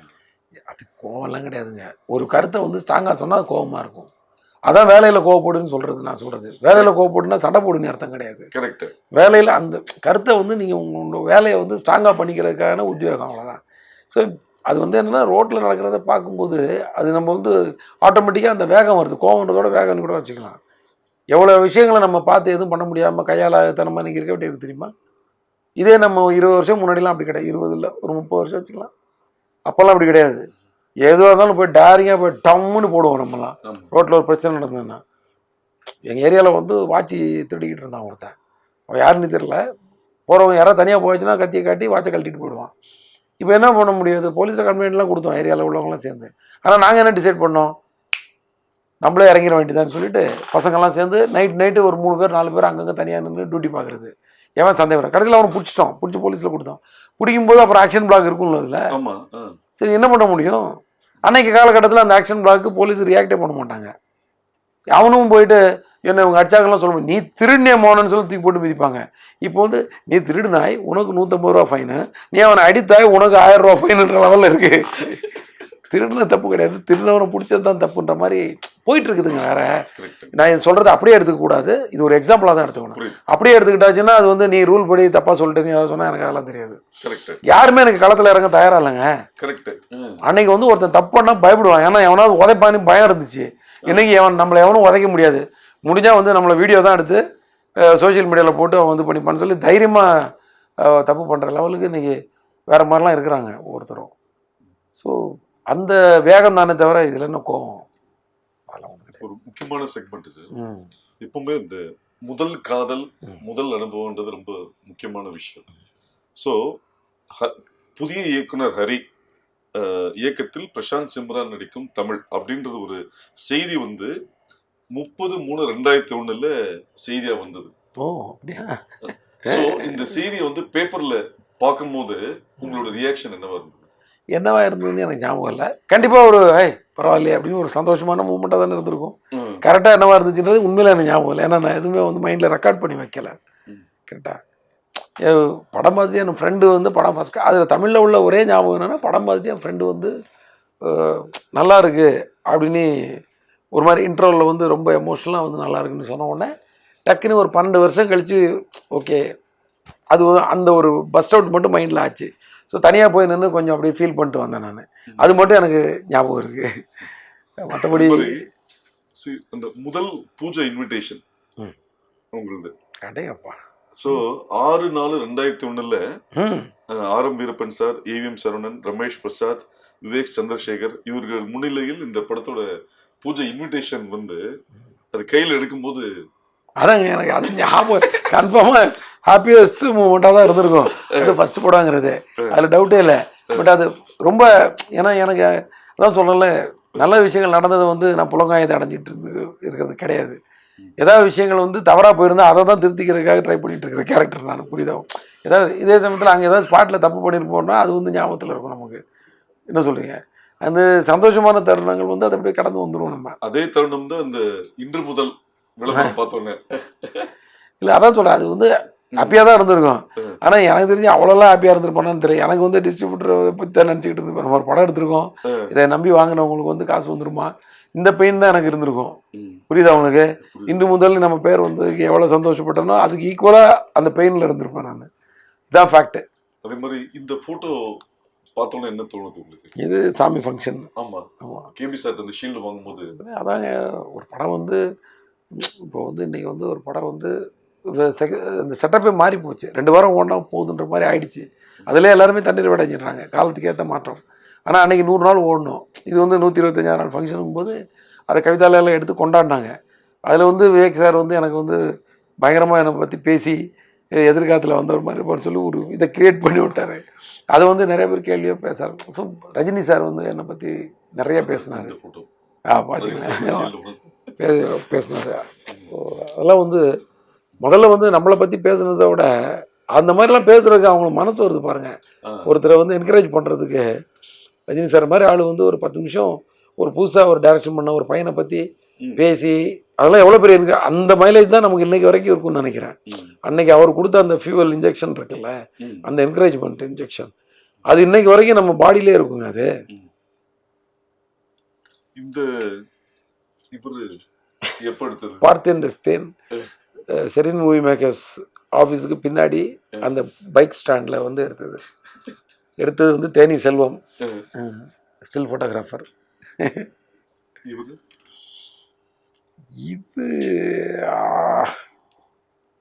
இது வந்து தமிழுக்கு அப்புறம் எப்போன்னு தெரியல எனக்கு, எப்போன்னு தெரியல சார். அது மாதிரி ஒரு ஒரு ஒரு பொதுவாக ஒரு விஷயம் சொல்லுவாங்க சார், அதாவது வீட்டுக்கும் வேலைக்கும் போகணுன்னு இருக்கணும், ஏண்டா போகணுன்னு இருக்கக்கூடாதுன்னு சொல்லுவாங்க.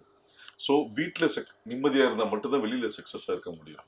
ஸோ உங்களோட மேரேஜ் லவ் மேரேஜ் தெரில ஒன்று இந்த தெரிலன்னா ஒன்று நீங்களாம் வந்து அண்டர்லைன் பண்ணிடுவீங்களா?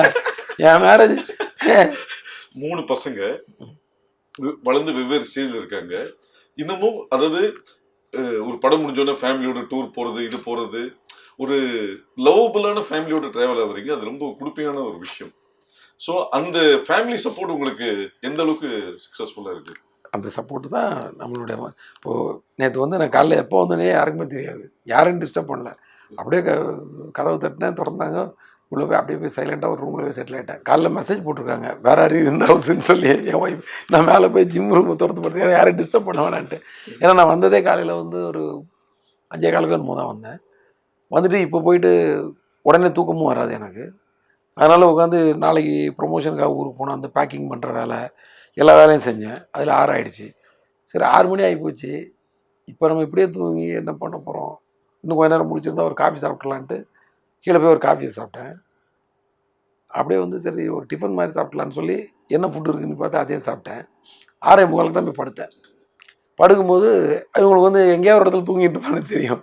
ஸோ இதுதான் பெரிய என்ன வந்த உடனே கூப்பிடல இது பண்ணல அது பண்ணல நம்மள அது மாதிரிலாம் கேட்கவே மாட்டாங்க.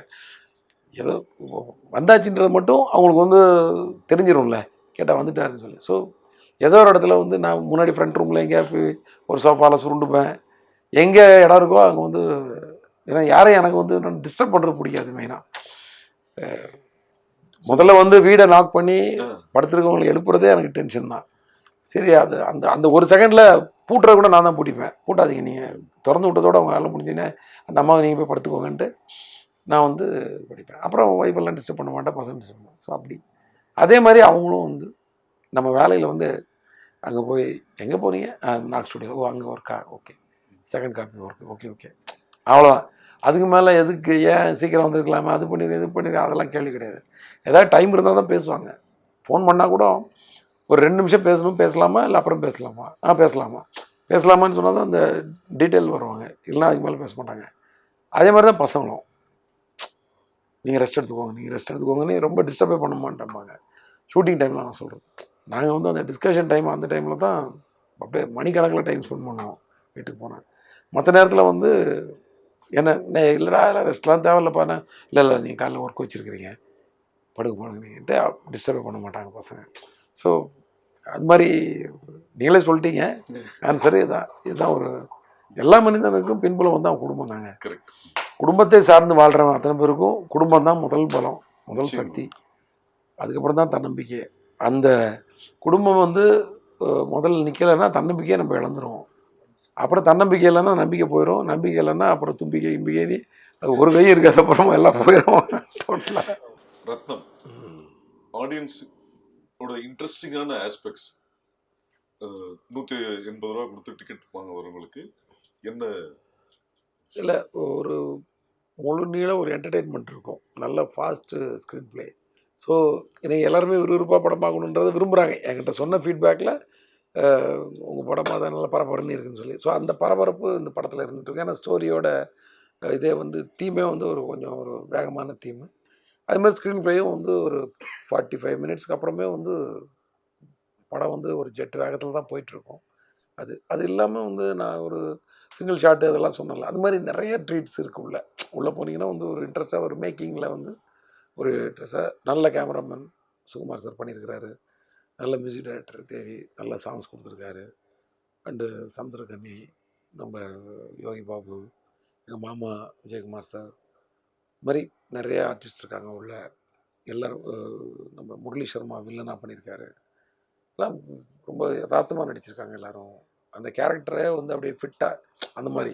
ஹரிஷ் பேரடி, நம்ம முத்துக்குமார், அப்புறம் நிறைய ஆர்டிஸ்ட் இருக்காங்க, ஜெயபிரகாஷ் சார், ஜேபி சார், துளசி அம்மா, பிரியா பவானி சங்கர் தான் ஹீரோயின். அது தெரியுன்றதுனால, எல்லோரும் தெரியுன்றதுனால சொல்கிறேன். ஸோ இந்த மாதிரி எல்லாருடைய எல்லாமே எப்படி இருக்குன்னா யதார்த்தமாக இருக்கும். இது எல்லாம் எது சொல்ல, எல்லாருமே நல்ல ஆர்டிஸ்ட் தெரியும், எல்லாருடைய பர்ஃபார்மன்ஸும் யதார்த்தமாக இருக்கும். கௌதம் மேனன் சார் வந்து ஒரு கேமியோ தான், பட் அவர் தான் பண்ணணுங்கிறதுல என்கிட்ட கேட்பாங்கல்ல, இப்போ நீங்கள் ஒரு ஆர்டிஸ்ட்டுக்கு நீ கதை பண்ணுவீங்களான்னா உண்மையிலே வந்து அந்த சீன் அவருக்குன்னே பண்ண மாதிரி தான், அப்படியே துணியை மேலே போட்டு தைச்ச மாதிரி தான். அப்படி அவர் பண்ணால் நல்லா இருக்குன்றதுல அவ்வளோ ஸ்ட்ராங்காக இருந்தோம். அதுக்கு ஆல்டர்னேட்டே கிடையாதுன்ற மாதிரி. அதே மாதிரி விடிவி கணேஷ் அவரும் வந்து அந்த அந்த பர்டிகுலர் ஒர்க்கை அவர் பண்ணணும்.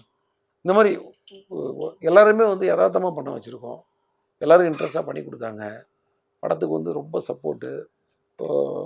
ஸ்பாட்டில் வந்து ஹீரோ ரொம்ப சப்போர்ட் எங்களுக்கு. ரொம்ப விஷால் வந்து டைமிங் தானே, அவர் நல்லா நடிப்பார், நல்லா ஃபைட் பண்ணுவார், எல்லாமே நமக்கு தெரியும். ஆனால் டைமிங்க்கு வந்து ஒரு டேரக்டருக்கு வந்து அவரை வச்சு நல்லா எடுத்துடலான்ற நம்பிக்கை வந்துடும்ல, அதை வந்து பண்ணார். அதுதான் மிகப்பெரிய ஒரு அண்டு கதை மேலே ரொம்ப நம்பிக்கையாக இருந்தார். அதனால் ஒவ்வொரு சீனும் சார் அந்த சீன் அன்றைக்கி சூப்பர் சார், ஸ்ட்ராங்காக இருக்கும் சார் அது அப்படின்னு ஒரு மோட்டிவேட் பண்ணுறது, அதெல்லாம் தான் இன்ட்ரெஸ்ட்டாக அவர் பண்ணுறது. அதான் அந்த மாதிரி. ஸோ அந்த வகையில் இவ்வளோ விஷயங்கள் இருக்குது படத்தில். ஸோ வந்தீங்கன்னா என்னடா பண்ணியிருக்கீங்க அப்படின்னு சொல்லி எதிர்பார்த்து வந்தீங்கன்னா கன்ஃபார்மாக எங்களை நீங்கள் ஏதோ பண்ணியிருக்கோன்னு நினைப்பீங்க. அந்த நம்பிக்கை இருக்குது, அவ்வளோதான். சார் இப்போ சூர்யா சாரோட அந்த ஓங்கி அடிச்சா 110 வீட்டு சிங்கத்தை இங்கே பார்த்துருப்பீங்க அங்கே பார்த்துருப்பீங்கன்னு, அது எப்படி கன்சீவ் பண்ணீங்க? அது நீங்கள் அந்த டைலாக் 2 டைலாக் நீங்கள் சொல்லுங்கள். நான் சொல்லிட்டாலும் போங்க, அவர் சொன்ன டைலாக் அப்படியே எல்லாத்துக்குமே வந்து ஒரு ஓமே உருவக அணி இப்படிலாம் இருக்கும்ல, உருவப்படுத்தி எழுதுறது தானே ஒரு விஷயத்தை. இப்படி இருந்தால் எப்படி இருக்கும், சிங்கம் டைட்டில் வச்சுட்டோம். ஸோ சிங்கத்தை இப்படி தான் அது வந்து முதல்ல அது வந்து ஒரு புள்ளி விவரமாக மாறி, அப்புறம் அது அக்கௌண்ட்ஸாக மாறி, இப்படி மாறி தான் அந்த ஓங்கி அடித்தா 1.5 டன், சிங்கம் அடித்தா 1.5 டன் வெயிட்டுன்னு ஒரு குறிப்பு எடுத்து. ஸோ ஓகே, அப்போ அவன் கோவத்தில் அதை அண்டர்லைன் பண்ணி சொல்கிறான் அப்படின்னு அந்த அந்த கேரக்டர் அப்படி சொல்லுது அப்படின்ற, அவன் நீ சொன்னது அந்த கேரக்டர் சொல்கிறான். அது மாதிரி அந்த துரசிங்கம் கேரக்டர் வந்து அந்த கோவத்தில் அப்படி கொந்தளிக்கிறா, அப்போது அந்த வார்த்தை வருது அப்படின்ற மாதிரி விஷயம் பண்ணி அதை அடிக்கிறதுல இதில் கூட திரும்பி ஒருத்தன் வரும், அவனை டமாலு திரும்பி பார்த்து அடிக்கிறது, அவன் புரண்டு போய் உழுறது இந்த லோகங்களில், அந்த கையெல்லாம் அப்படி செவந்து அதில் என்னென்னா உங்களுக்கு அந்த டைலாகோட ஹைலைட் என்னென்னா, மண்வெட்டியும் கடப்பாரையும் பிடிச்ச கைடா இது, இந்த அடியெல்லாம் நீ தாங்க முடியாது, நீ அது அந்த மாதிரி கையெல்லாம் நான் பார்த்துருக்கேன், இதெல்லாம் ரியாலிட்டி. கலாபவன் மணி சார் கையை தொட்டு பார்த்துருக்கீங்களா? இரும்பு கை மாதிரி இருக்குங்க. ஏன்னா அவர் அவ்வளோ ஒர்க் பண்ணியிருக்காரு போல இருக்கு. கையை பிடிச்சாருன்னா வேலில் வந்து ஒரு கணக்கப்பில் ஒரு நோட்டு எடுத்துட்டு வர அதை அடிப்பாருங்க, நோட்டு 3 துண்டாயிடுச்சுங்க, ஒரு பெரிய லாங் சைஸ் நோட்டு. என்னடா நோட்டு பிஞ்சு போச்சுன்ற, பாரத் என்னோட அசிஸ்டண்ட் அசோசியேட்டாக இருந்தார். சார் என்ன சார் அவர் ஒரே அடி அடிச்சார், நோட்டை வந்து எங்கேயும் வச்சிடலாம் இல்லை, கையில் பிடிச்சி தான் கணக்கு டமால் அடிப்பார். நீ பவுடருக்கு பதிலாக பான்ஸ் பவுடர் வாங்கி கொடுத்த, பாஸ்பரஸுக்கு பதிலான்னு சொல்லி அடிப்பார். துண்டு துண்டாயிடுச்சா அப்படி சார் என்ன சார் கையில் வச்சுருக்கீங்க அப்படின்னு சொன்னாச்சுன்னா, சும்மா கை கொடுக்கலாம்னு சொல்லி அமுக்க, ஐயோ அட மிகப்பெரிய கலைஞர்ல. ஒரு இந்த படங்கள்ல இந்த வசனங்கள் வந்து ரொம்ப இம்பார்ட்டன்ஸான ஒரு விஷயங்கள் இருக்கு. இப்போ சிங்கம் எடுத்துட்டீங்கன்னா, அது என்ன சிட்டியில் இருக்கவங்க தான் ஆளே இருக்குவானா, எனக்கு ஊர்ல இருந்து இறக்க மாட்டோமா, ஒரு நாளைக்கு இவ்வளோ ட்ரெயின் வருது, இவ்வளோ விஷயம், 1 லட்ச ரூபா இருந்தால் மளிகை கடை வைப்பேன், 5 லட்ச ரூபா வச்சு டிபார்ட்மெண்டல் ஸ்டோர் வைப்பேன், நீ ஏசி அதனால ஏசி போட்ட ரூம் என்ன ஏசி இல்லை அதனால நான் ஏசி, அவ்வளோதான்டா வித்தியாசம். மற்றபடி நீயும் திருடனை பிடிப்பேன், நானும் திருடனை பிடிப்பேன், நீயும் கேஸ் போட நானும் கேஸ் போட, சம்திங். ஸோ இப்படி ஒரு ஸ்டோரி, ஒரு ஃபேமிலி, என்டர்டெயின்மெண்ட், ஆக்ஷன் எல்லாம் இருக்கிற ஹரி ஏன் தமிழில் மட்டும், ஏன் தெலுங்கோ ஹிந்தியோ வேற லாங்குவேஜுக்கு போக மாட்டேன்றாரு? கம்ஃபர்டபுளாக ஒரு ப்ராஜெக்ட் வந்தால் போயிட வேண்டியதுதான். பட்டு அந்த மாதிரி ஒன்றும் கண்டிப்பாக போகணுன்னு நான் தான் சொல்கிறேன். எனக்கு பெருசாக இங்கே போய் ஒன்று சாதிச்சே ஆகணும் அப்படின்லாம் எனக்கு கிடையாது. கொடுக்குற வேலையை சிறப்பாக செய்யணுன்றது மட்டும் தான் என் மோட்டிவ். ஆக்சுவலாக எப்படியா நம்ம ஒரு ஹிந்தி படம் எடுத்து, நிறையா ஆஃபர்ஸ் வந்துச்சு ஹிந்தி படம். ஏன்னா நான் ஹிந்தி படமே நீ பார்க்குறது இல்லை, உனக்கு படம் எடுக்கிற வேறு வேலையா, நீ என்னை பார்த்து நானே கேள்வி கேட்டுருந்தேன். அப்போ கம்பெனி இருக்கு கொஞ்ச நாள், புரியுதா உங்களுக்கு? முதல்ல ஹிந்தி படம் எடுக்கணும்னா நம்ம முதல்ல ஹிந்தியில் படம் நிறையா பார்க்கணும், அவங்க என்ன ஸ்டைலில் இருக்காங்கன்னு யோசிக்கணும், அவங்களுடைய மேக்கிங் ஸ்டைல்லேருந்து அவங்களுடைய எல்லாமே நமக்கு தெரியணும் இல்லையா? நம்மளே ஏதோ ஒரு ரொம்ப முக்கியமான படங்கள் தான் ஹிந்தியிலே பார்க்க முடியும். அதனால் அதுக்கெல்லாம் அவ்வளோலாம் நமக்கு, அது இல்லாமல் ஹிந்தி பண்ணி ஆகணுன்ற பெரிய மோட்டிவேஷனும் எனக்கு கிடையாது. தெலுங்கு பண்ணி ஆகணும், கன்னடம், எல்லாத்துலேயும் பண்ணுறதுக்கு இன்ட்ரெஸ்ட் தான். நான் நிறையா மீட்டிங்ஸ் போயிருக்கேன், அதுவெல்லாம் சரியாக ஒர்க் அவுட் ஆகாமல் கூட இருந்திருக்கும், அது வேறு விஷயம். ஆனால் கண்டிப்பாக இதை பண்ணி ஆகணும், நான் தமிழ் தான் பண்ணுவேன்ற பிடிவாதமும் கிடையாது, மற்ற படங்களும் நான் பண்ணுன்ற பெரிய வேகமும் கிடையாது. எந்த ப்ராஜெக்ட் வருதோ, இப்போ அடுத்த ப்ராஜெக்ட் என்ன வருதோ அதை கமிட் பண்ணிப்பேன், அதை சிறப்பாக செஞ்சிருவேன் ஒரு வருஷம் உட்காந்து, அவ்வளோதான்.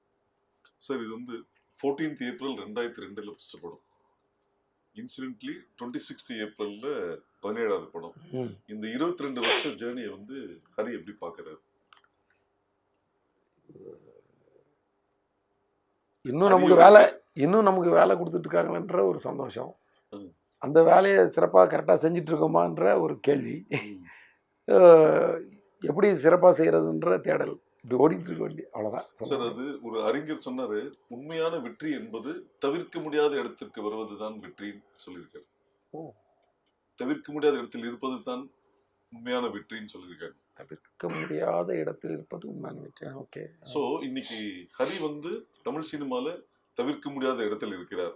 அவரு 17 படங்கள் என்பது எண்ணிக்கையில் கம்மி தான், ஆனா குவாலிட்டி அதிகம்.